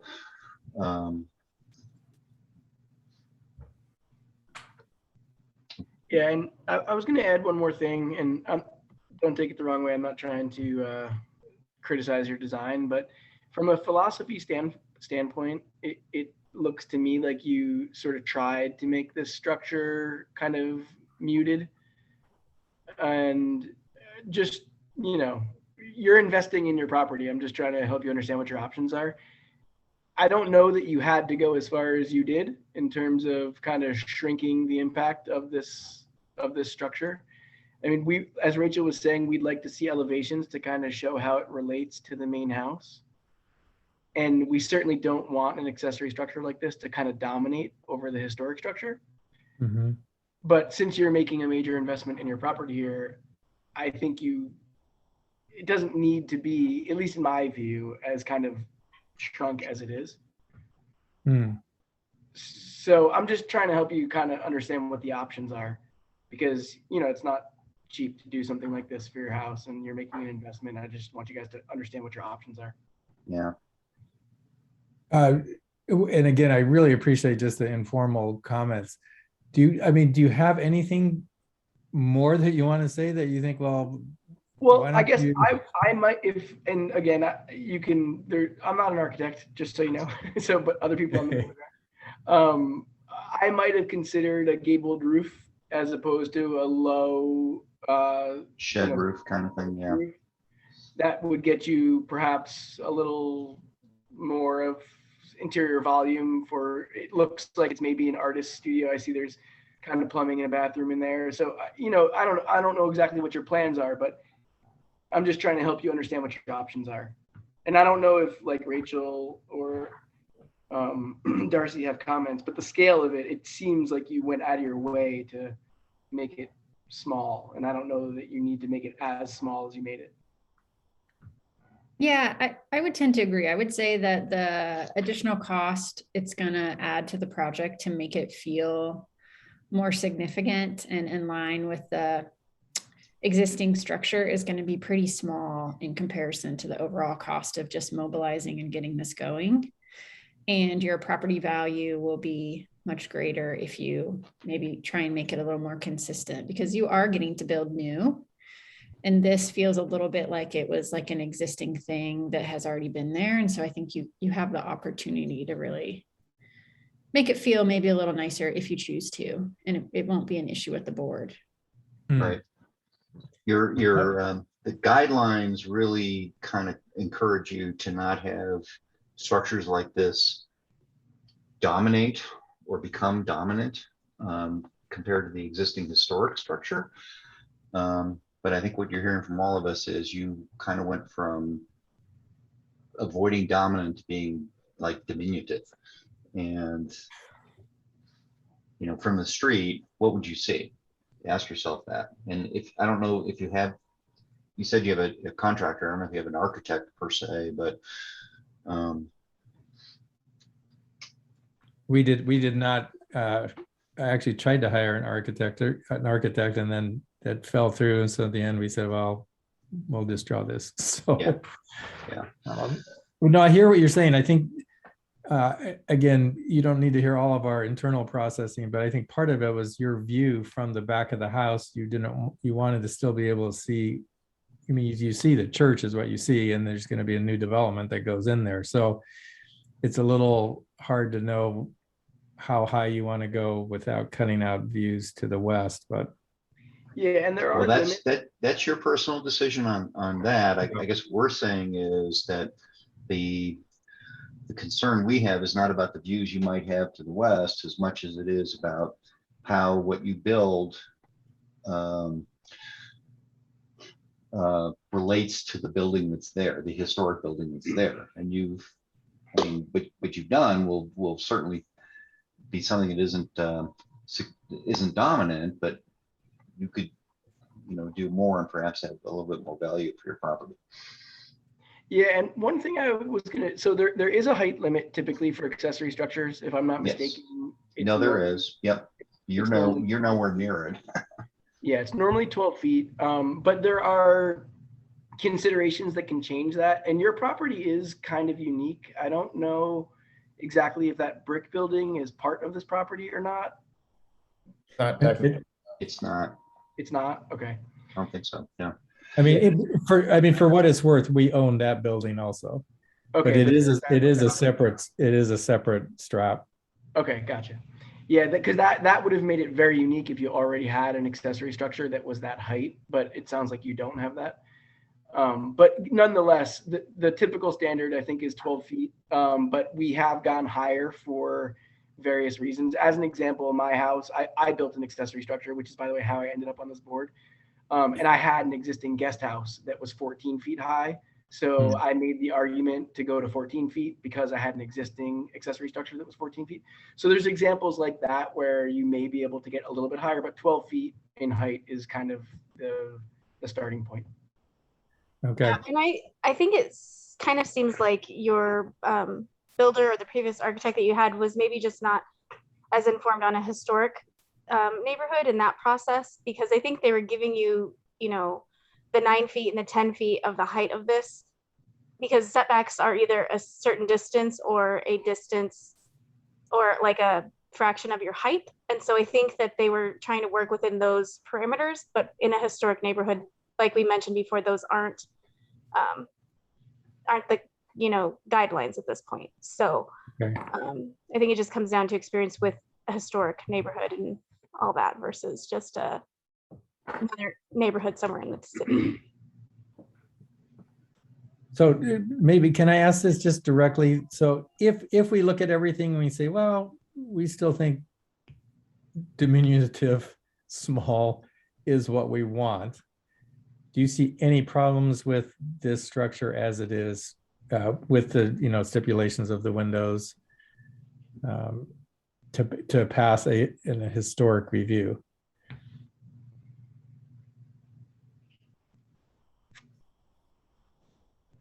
I think the only one that's a little bit weird to me is the one on the west elevation. The double hung? Just its proportions, like being square like that. Like the one that's on the east elevation, that seems to be a more traditional, you know, ratio we see.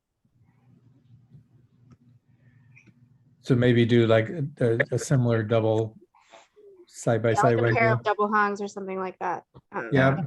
I hear Also, you. if any of these are bedroom per code, you're gonna need a window that could act as egress.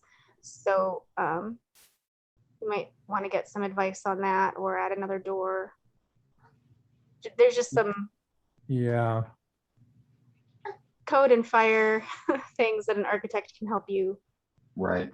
with. And to kind of foot stomp a little bit about what Rachel's saying, to be clear, it's not this board that looks at that sort of stuff. I mean, Sure. many of us are familiar with it and can kind of warn you about what you're getting yourself into, but you still have that whole other process on code that doesn't have to do with design, that doesn't have to do with exterior design.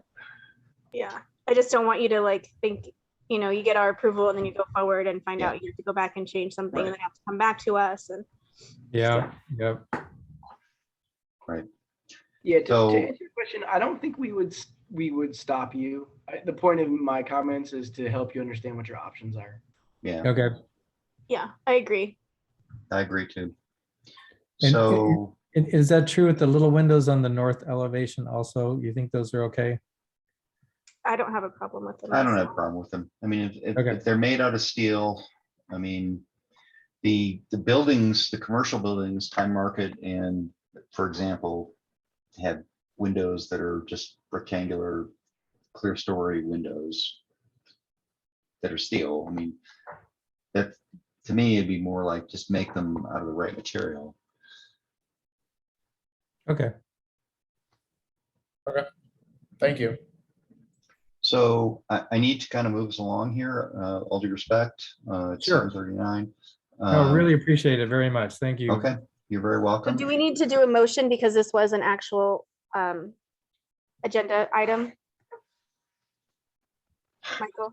Michael, yeah, how do we do this? Yes, Because you will do a motion, the motion would be something in the line of, with the consent of the applicant, this application was turned into a courtesy review.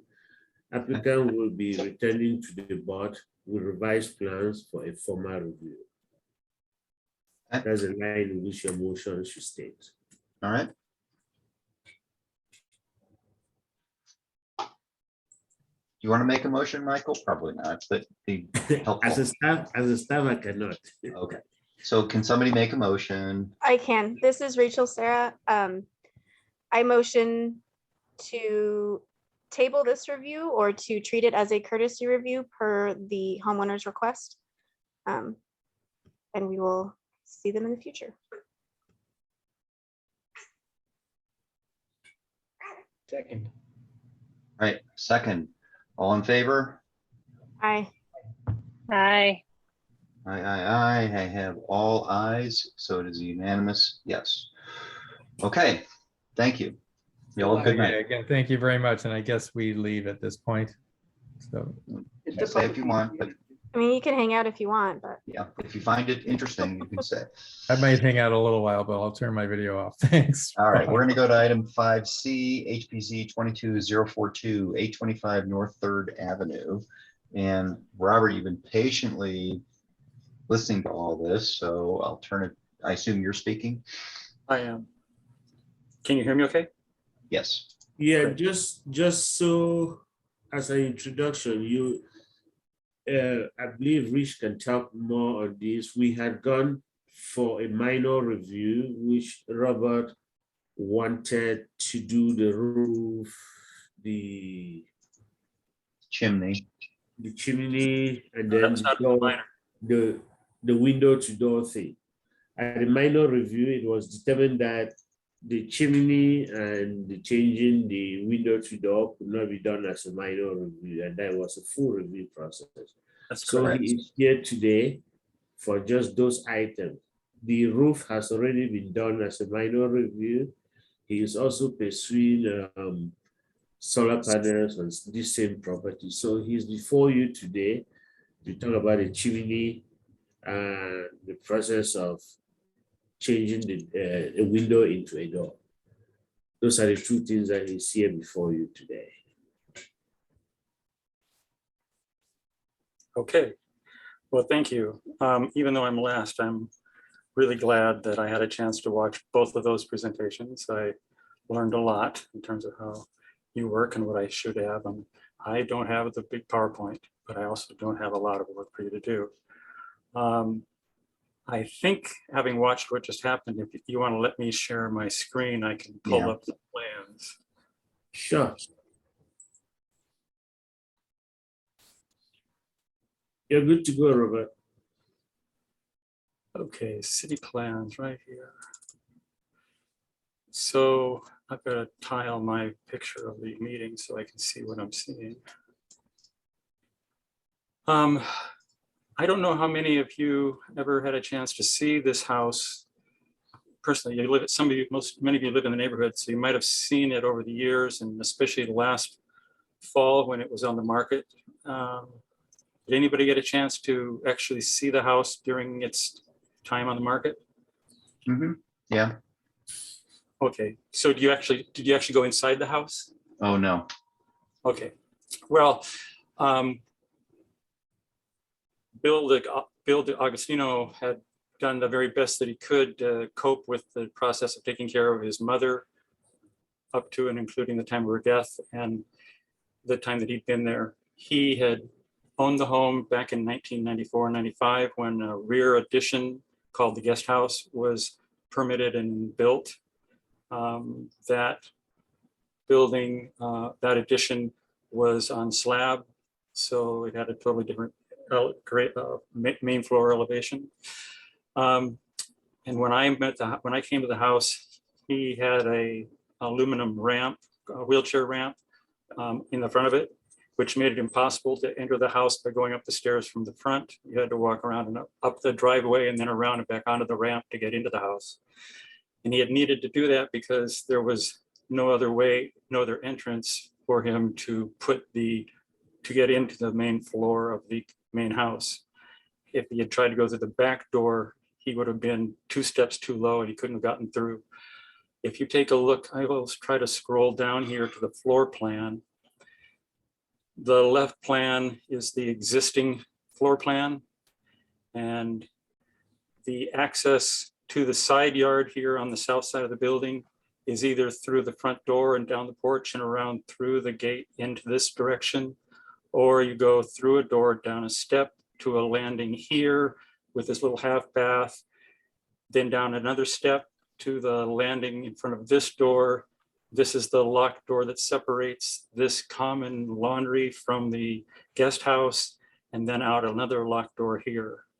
So if one ever decides when in here you want to go and sit in the side yard, you have to go through the door. And I've got a little video to show this, but I think you can see it's not only challenging in terms of the number of doors you have to open and close, but you have to step down and then step down to get down to the level of the grade level entrance here at the back.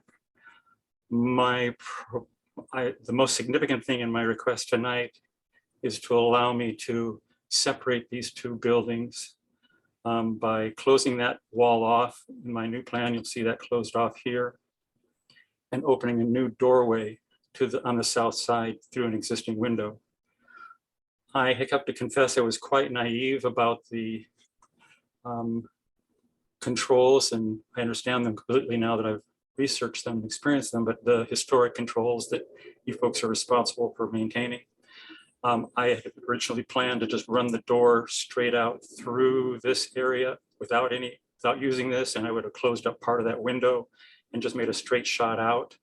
But Jody and my neighbor across the street, Marcellus Rusk, pointed out to me that I would never be able to do that to a historic building, that the most I could hope for would be able to convert an existing opening into a doorway. And so, having heard their insistence that that was in fact the case, I did it, and think that it works fine for me. I can still get outside. Ken Ben Carson, when he saw these plans, sent me a note saying that I had neglected to show the landing outside the door. And so, but I didn't. I had also received a letter from the city when it said that my plans are going to go before the historic board. It asked me to wait until I'd heard all revision requests before submitting a plan, until after you folks had approved and that. So when I do, if there is approval tonight, am I opening up this, lowering the sill, not widening the opening, but just lowering the sill, I will put a 42 by 42 inch landing outside with one step to gain access to that higher elevation. But that doesn't show on the plan right now, and it should be stipulated.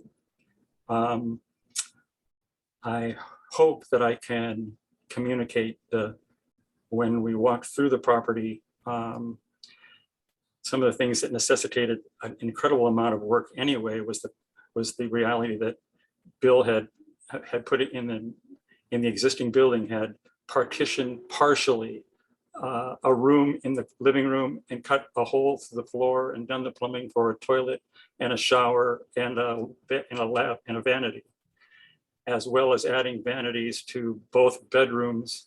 And then the tub, he had been remodeled at some point and had taken a Sawzall and cut through the front wall of the tub to create a walkway for his mother who could not step over the tub. And the number of holes that were in the building to allow him to do the wiring that he did, it was sort of walking through a terrifying area, which is why the thing sat on the market for over 45 days before I got there. I was a general contractor up in Seattle, and when I walked through it, I could only see small things that just needed to be fixed. And I had the naive idea that whatever I wanted to do was be automatically okay. But I really hope that any questions you have about the necessity of this door, I can answer adequately.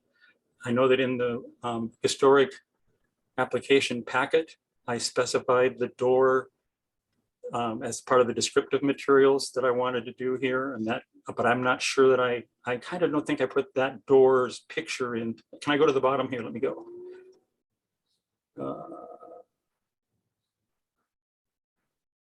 No, that the drawing from the factory of the door that I want to put in here isn't included in this set of plans, but it was in the historic packet materials. And that was called out to be a 34-inch door that has a single piece of glass across the top and 3 vertical panels below that would be set in, not to look like an original door, but also to not look crappy. I guess, despite my incredible nervousness, is there any question about whether or not I need to do this? Are you going to talk about the chimney? Yeah, but the only thing right now I'd say about the chimney is that that's above this little alcove over in the kitchen area. But I mean, for my purposes, you could make me build 3 chimneys and I wouldn't care as much as I care about being able to get out of this building without going through the maze that I have to go through right now. So yeah. Go ahead, Damon. Yeah. Yeah. By the way, I appreciate the way you presented it, and I think the fact that you're acknowledging that we might view it as a big deal to get rid of a window is understandable from your perspective. So appreciate that. But can I interrupt to say, when I started going into the criterion that I found in the materials about the historic district, the need for it to be reversible, I took that into account. And I understand that's why I use an existing opening. I'm not going to change the lintel size or anything like that. It would just be an infill of material if somebody wanted to put it back, that kind of thing. So I just wanted to make sure I had it right. So the problem right now is that there's a back door that goes into like a half bathroom laundry area that's at multi-levels. And then there's another door. Yes. How about this? May I show you this? Let me just show you this. Let me show you if I don't want to, how do I stop this share? And now let me try sharing this.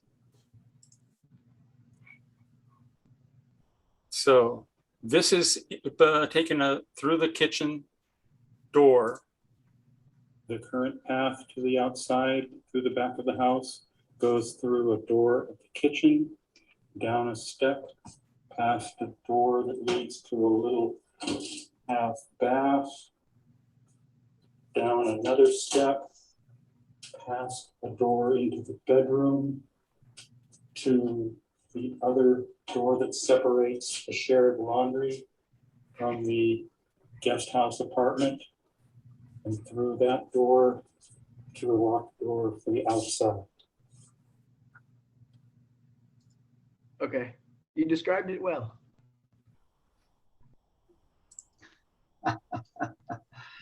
So I can show you the elevations here that we're talking about. yeah, so I think that's what we need to see is just sort of what's there and what you're proposing right. in terms of the door window situation and then the chimney. Because, I mean, to be kind of blunt, it's not our. This shows it. This shows Yeah, but the. basically what's happening on the inside isn't our Right. purview. So But if you didn't understand it, you might not say, well, no, don't do it. I hope you know, Gotcha. I hope. you- yeah. So, yeah. So you've made the point that you got a problem that needs to be solved. We understand that. Okay. So what Rachel's trying to get to is what we're really trying to do is show me the solution you're proposing from the perspective of the exterior of the building, which is all we have purview over, and we'll tell you whether we can live with that or not. Here it How about is. that? Here's the existing south elevation of the building with the Okay. door that I just showed you from the inside. Okay. Here's the proposed change. Again, the top of the, it's all consistent across here. Instead of the sills being above the sills of the other windows, it's now going to be below the other windows. And then it looks, south elevation of proposed door. So it looks from what you're showing us that you're changing the existing door as well. So I look at south elevation. Oh, I'm sorry. Those should be consistent. Oh, maybe no, I think that I have a default door. The door should be the same on both cases. And I think Yeah. you just saw that it was a flush Right. door. And I So have Robert, I'll just kind of help you a little bit here. We get to a point, and I think you figured this out from listening to these other conversations. Yep. We need to know what we're actually approving in a specific way. So not Right. Conceptually, but like. I understand. Yeah.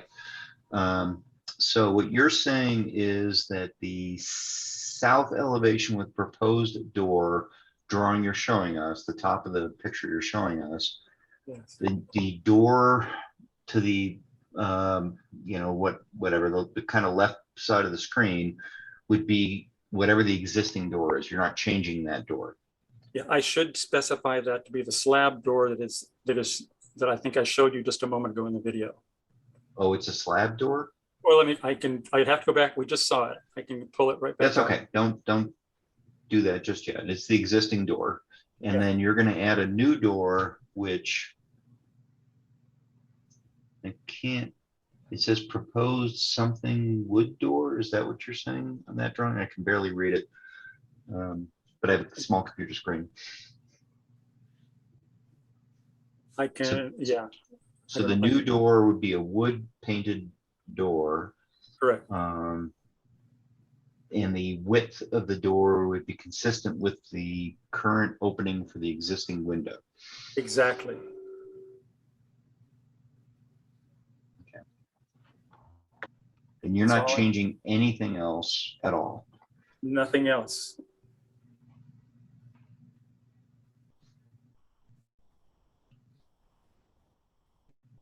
There's nothing to do with the chimney on the exterior. There is that I can go to the, we I would. think that's the second topic. He's trying to like break it into two conversations. If So you want to see them both, we can do it. yeah. No, I think I appreciate you trying to break it into two conversations because I can't help myself, but I got to ask, why not just go through the existing half bathroom and get into the guest house directly instead of having to go outside? Are you trying to solve the problem of getting into the apartment in the back, or? No. I want to separate them right now. I want to, Okay. in the plans that I'm showing you here, See, right now there's kind of a joint use and a joint maintenance, and that results in confusion about who's responsible for cleaning up what, because that's a rental in the back. And so what I'm proposing is that I just close that off, let him have a laundry over there. I'll move my laundry into the other side, and that's just closed off. Then I can make in the establishment of the hallway. I mean, we're talking about interior remodeling here, and I know that's not what you guys want to talk about. Right. No, I'm not trying to get into the guest house. I'm trying to get into the side yard. Understood. I understand. Okay. Thank you. Yep. Okay. Can we go back to the elevations? Is that an HVAC on the roof? Yes, that is an existing HVAC. Yeah. Yep, it It's is. existing. That is staying for now. It's been the source of a lot of conversation, but because I don't like it myself either. What we've agreed to do, and I don't know if it matters to you folks now, but between my wife and myself, we're going to let that unit live out its lifetime, because we've had it inspected and we know that it's going to function for 5 or 6 more years. But when that thing croaks, we will remove it from the roof. We know that it's not desired to be in the historic zone, and we will at that point install some sort of a mini split combination in the house, and we'll bring that before you at a separate time. If we had the budget right now, we might throw that thing away, but we didn't buy this house because we had a lot of money. We bought this house because it was way in bad shape and we could afford it. So, okay. So it's not part of the conversation. Well, I think just to make your drawings clear, just because it's not shown on the existing and then it is shown on the proposed, just little things like that, so that we know. Thank you. I didn't even notice that. You're right. I'm Thank sorry. you, So I was like, are you proposing an HVAC? That's why I asked. Thank you so much. So Good yeah, catch. just little things like that Yep. Right. to make it all consistent and clear. HVAC existed. That's a terrible slip. Sorry.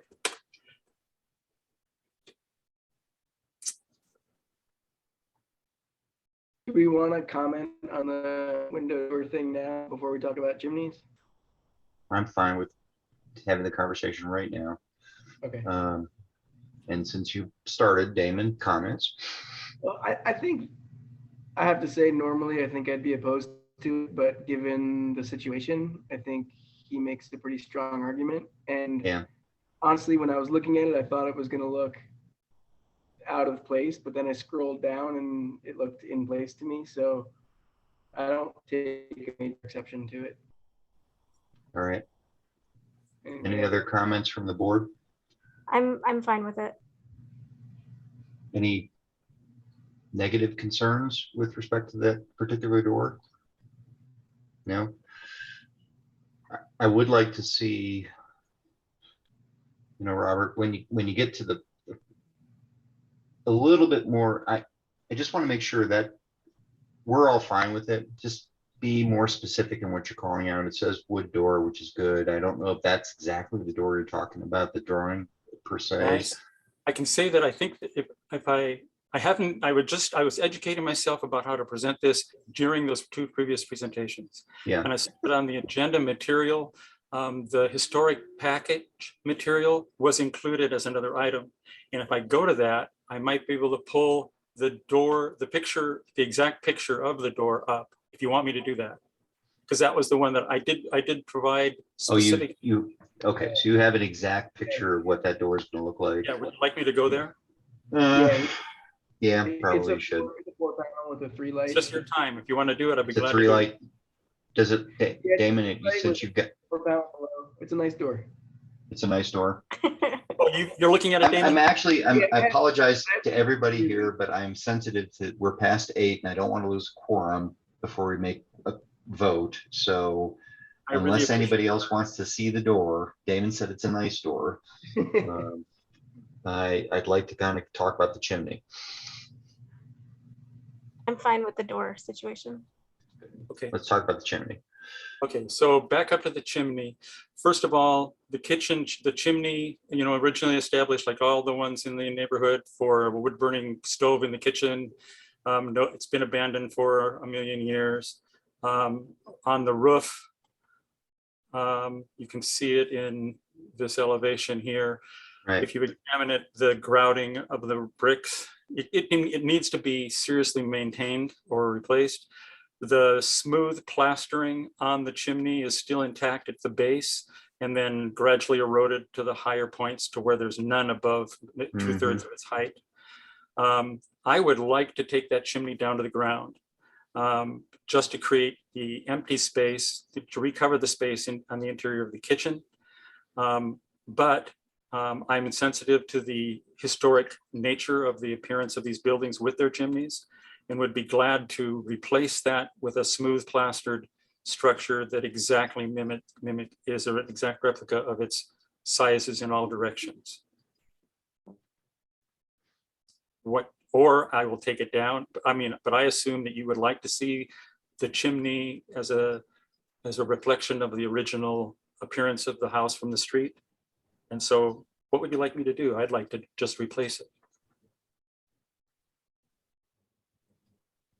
Yeah, so chimneys on these buildings are part of the original character and design of the bungalow, as you said.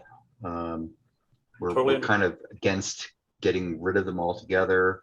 You said plaster, but I assume that thing was a brick chimney that had been stuccoed when the original design was done. Yes, it was smooth. It wasn't exposed brick, it was stucco, right? So, correct. And you're saying you're gonna put some frame structure up there and then stucco to match what the original would have been. That's right. Okay. There's no corbelling crown around it or anything like that. It's just a straight shot. Yeah. I think there's a picture of it down below. Let me go down. I mean, I've walked by this house and I know what you're talking about. Yeah, right. Right down here in the corner. Do you have, I mean, I don't really want to call this up right now. Do you have a picture of the house from the inventory sheet? Yes, that's on the cover page. However, it's sideways. Oh, it's sideways. You can't even see it. And that's interesting to me. Yeah, it's just the angle, probably. Okay. Yeah. So you see it? Yeah. And it does look like it's stuccoed.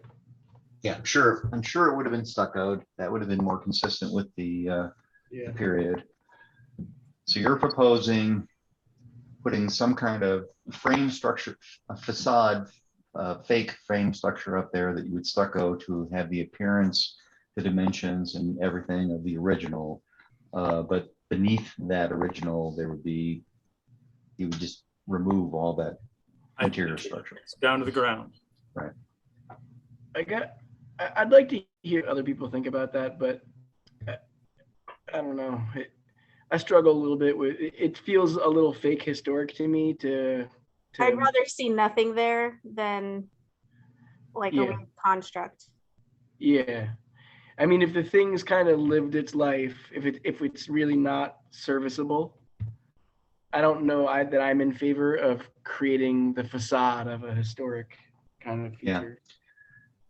I definitely think there are certain houses in the neighborhood where their chimneys are a prominent feature, and I don't know that is a very prominent feature of this house, that it going away is that big of a deal. So I agree with you guys. I mean, we have, like you said, Rachel, a few homes where on the inventory sheet, the chimneys are specifically called out as this is a significant thing. I can say for my house, there's a couple chimneys that are long gone, that gone before I ever bought the house, that I don't think anyone cares about. Do we all think the plans review subcommittee would share our view? I'm trying to also help that part of the process along. I mean, I don't have an They opinion. can override us. We're just an opinion. Yeah, I know. But I think for the benefit of the homeowner, just want to remind you, we, the board, Robert, can all say what we're just saying. But there is another committee that can override us. Sure. So I'm just kind of curious as to what we think the other committee, I mean, I agree with you guys. I mean, the chimneys, these homes all had interior chimneys at various and sundry points. They're gone. I mean, I can't even imagine how many chimneys are gone in the neighborhood. No one cares. They don't serve the function anymore. Yeah, I think I would tend to agree. I would say that I would be in favor of keeping the chimney if it was going to be rebuilt per the original, so that if someone ever wanted to reconstruct the actual chimney or the fireplace in the future, it would be a functioning chimney, but it's faux, which I think just feels like an applique that's not needed. Yeah, I agree with that. I think too, you know, like looking at the inventory sheet, you know, if you were going to alter the porch or the columns on the porch, that would be something that is really a feature of this house. Sure. That chimney I really think is quite minimal. Yeah, I think I just like to think about the future of our reviews as a board. And so I think as long as we are all in agreement that since it's not a significant feature of the home, we're okay with it being removed. Yeah. And just that we state that in the motion. Yeah, I mean, part of my thinking on it is like that's directly north has kind of a chimney that has some exterior features that are part of their fireplace, and it's a much more prominent feature on the house. If it was like that, I wouldn't be making this argument, but on your house, it's not like that. Yeah, that's true. That's a This good was- point, Damon, because like I've got a fireplace where it's the exterior of the house. You can tell there's a fireplace there. Forget the chimney, there's a fireplace there. Yeah, I totally get that, because there's no other function. You could never put a fireplace in the kitchen. Right. Yeah. I like that. I like that distinction. I do. Okay, are we ready to make a motion? I think we have a strong argument for why it's not a prominent architectural feature. Yep. Right. I will say, Robert, one other quick thing, just as neighbor to neighbor, when you take that chimney down, if that ever happens, save those bricks. They're hard to come by. Absolutely, I totally get it. I go to second use stores in Seattle for a lot of recycled materials, so I would Okay. never toss those things. Okay, so it is, those are the only two things we're going to talk about, was the door That's it. and the chimney, yes? That's it. Okay, so. Are we going to ask for a similar situation as we did where we just want the drawings, like we asked for Vint? Yes, you're, the- thank you, thank you, Rachel. So Updated Robert, you're missing elevations. some details on the drawings that you're actually asking the city or us to approve. Right. That need to be added. I have a quick question then. It was an oversight on my part to place a copy of the new door in one version of the guest house entrance. Would you explicitly like to state that whatever door is there now must remain, or because I hadn't considered putting the same style of door in that other location as well, but I could if Do you have a photo of it? that's where Damon's sourcing. You could toss the screens. Do you still have that picture up, Damon, of the window? I mean, of the door? Oh, You're muted, Damon. I do, but it's a different computer, so I can't. Oh, I see. Well, if you want me to go to it, I can go to it. Oh, you can see it on the Google Street View. I can scroll down a little bit. Take a look. No, but Robert, you're talking about replacing the existing door with a new door that matches the other new door. Is that what you're saying? Yeah, I mean, I could do that. I mean, I don't have to do that. It's not as important to me as getting that opening. So if you would like me to leave whatever door is there, I can go back. I can show you the door exactly if I just put that. Did you say that it was just a slab door? Can I show you that video? It takes me 20 seconds to get Yeah. there. Yeah, go ahead. Can I screen share again? Mhm. You're already screen sharing, so you should just be able to click You are? on the video. Yeah. Oh, I am. Okay, so I stop the share. No, Start you the don't have to share. stop. You just, okay. Sorry, this is my novice approach. Let me short tile this. It and works. You're doing great, by the way. Yeah, I was gonna say you're doing just fine. There it, okay, it's not a slab door. That's a steel door. Oh, it is? Yeah. So I would say, I I don't mean, care. I'm gonna speak for the other members here. I'm just gonna say this first.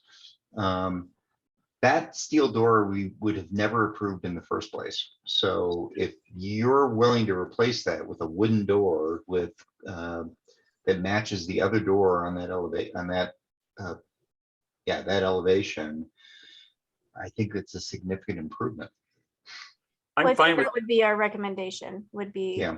to have 2 matching wood doors. okay, so Yeah. when I so on my on the stipulated corrections to the drawings or revisions, I have being consistent with the doors, and that means that I will show this door on the existing and the new door in its place on the proposed south elevation. And I'll also add the HVAC to the roof of the existing elevation. Yes. And I will move the document that illustrates the door from the historic package to someplace on this plan set, so it's included in the whole plan set. That's perfect. And by the way, since I'm looking at this picture you got up here, is that daylight I'm seeing through that closed door? That door is not closed. The tenant had been there a little while. Okay. I was gonna say, that door needs to go away anyway. But I really, the design guidelines for the property that you have really call for that specifically that door to be a wooden door. So if it's a steel door and you are okay with replacing it, I would replace it. So I will just comment that Marcellus, who I guess was on the board, you must know him in some We've heard of extent. him. Yes, we've heard of Marcellus. But when he came over and looked at the property with me, because I just wanted him to see what I was doing, he looked at this addition and he said, "This was never permitted." And I say, "Yes, it was." And it was this, I told him the name of the architect, and he said that he had studied under this architect and couldn't believe that this was what was submitted back in '94. So Yeah. So that door is we would throw up on that door if you would ask us to do that. okay, thank you, folks. I know it's late. Okay, so we need a motion. Where are we here? So we need a motion. It's your turn, Damon. Okay, this is Dan. I motion to approve as presented to include the opening up of the window to a door, and to allow the demolition of the chimney on the north side of the property.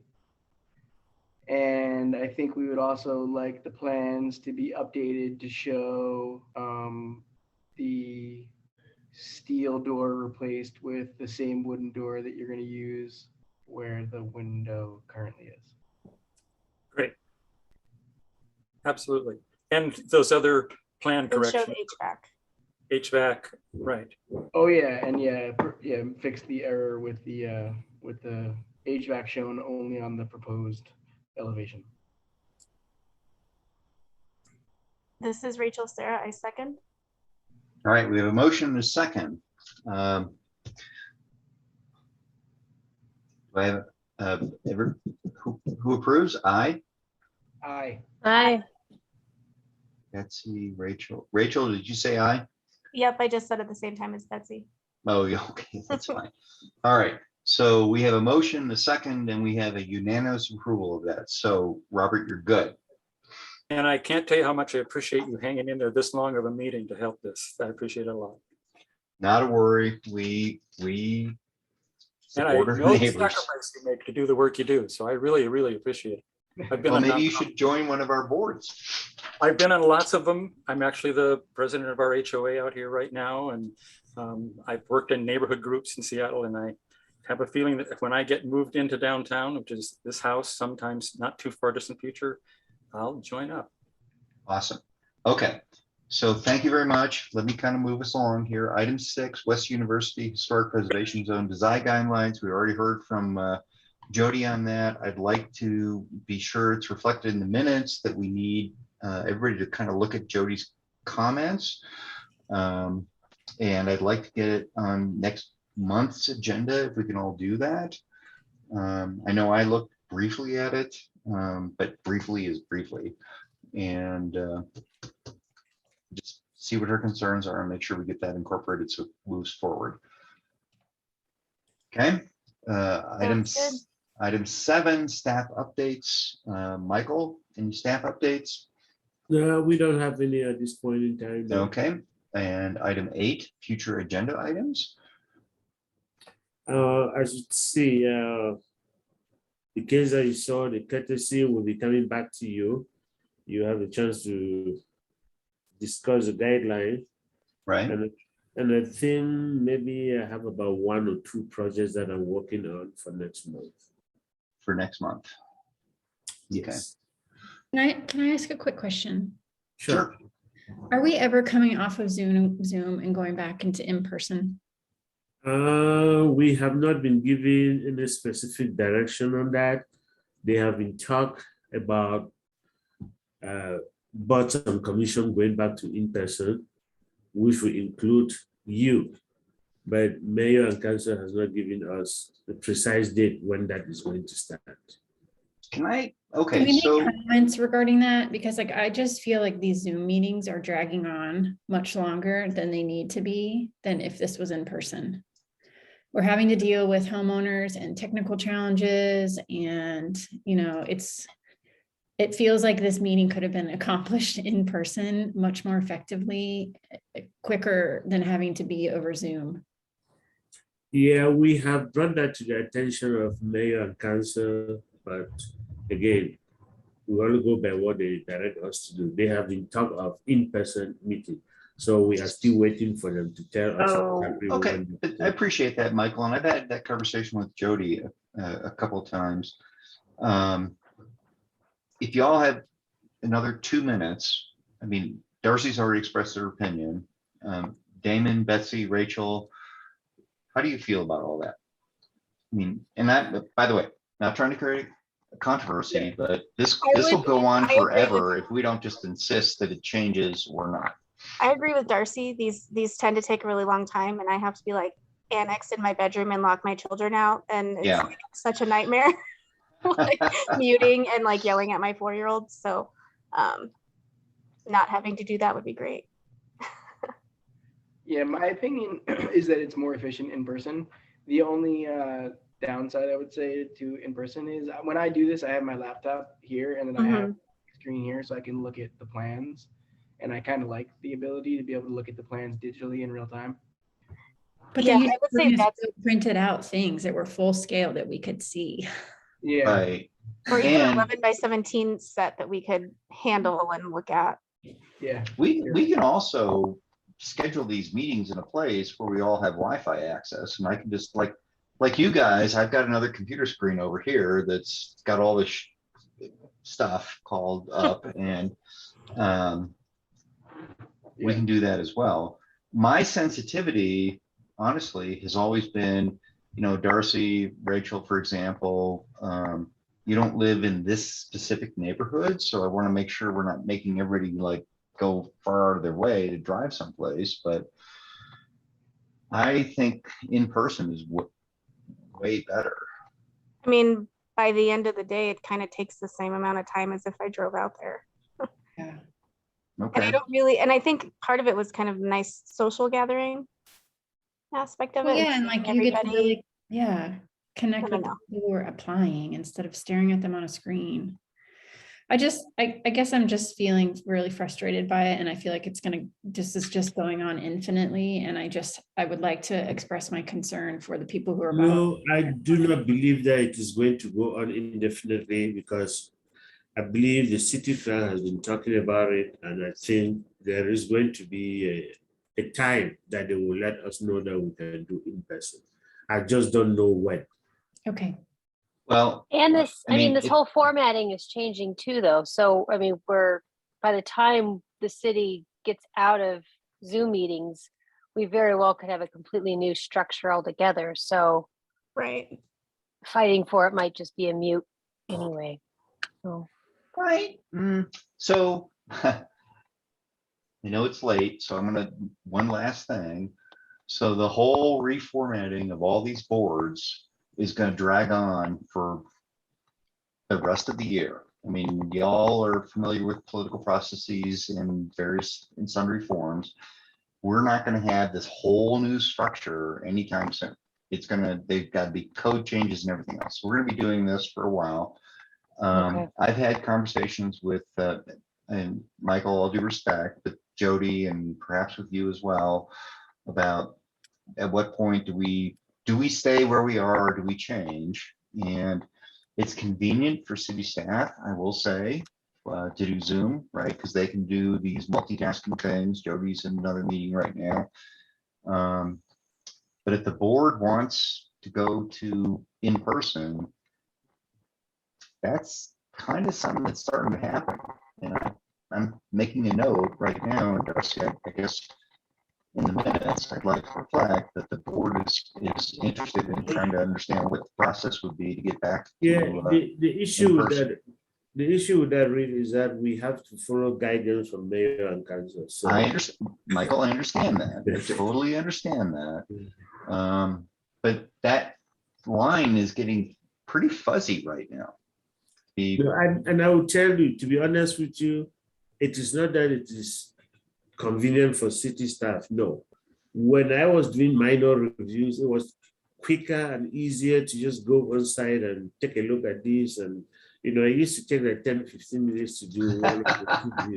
But Michael brings up a good point that I would like to throw out, because I do these minor reviews and they're on Zoom. And like today, it's a whole bunch of folk with their cameras like, what? I don't know what to do. And these minor reviews take an hour when they could take 10 minutes. Well, I feel like there's just a lot lost in a Zoom meeting also, just in terms of nonverbal communication and how quickly we can say Yeah. I, or just the logistics of the meeting happening itself that is So lost. Mhm. Okay. So in the interest of letting everybody have their night back, I would just like to be reflected in the minutes that there was a discussion on this topic, and the consensus of the board members, and Michael, I'm, you know, not disrespecting the city's opinion, is that we're kind of anxious to maybe get to a process where we're doing it in person, which we believe will be more efficient. Make sure to put it in. Thank you. Thank you, Madam Secretary. Okay. Okay, so with that, we are at item 9, adjournment. I propose that we adjourn. I second. This is Rachel Sarah. Okay, anyone opposed? No. We are adjourned. All right. Thank you. Thank you, guys. Good Appreciate night, it. everybody. Have a good night.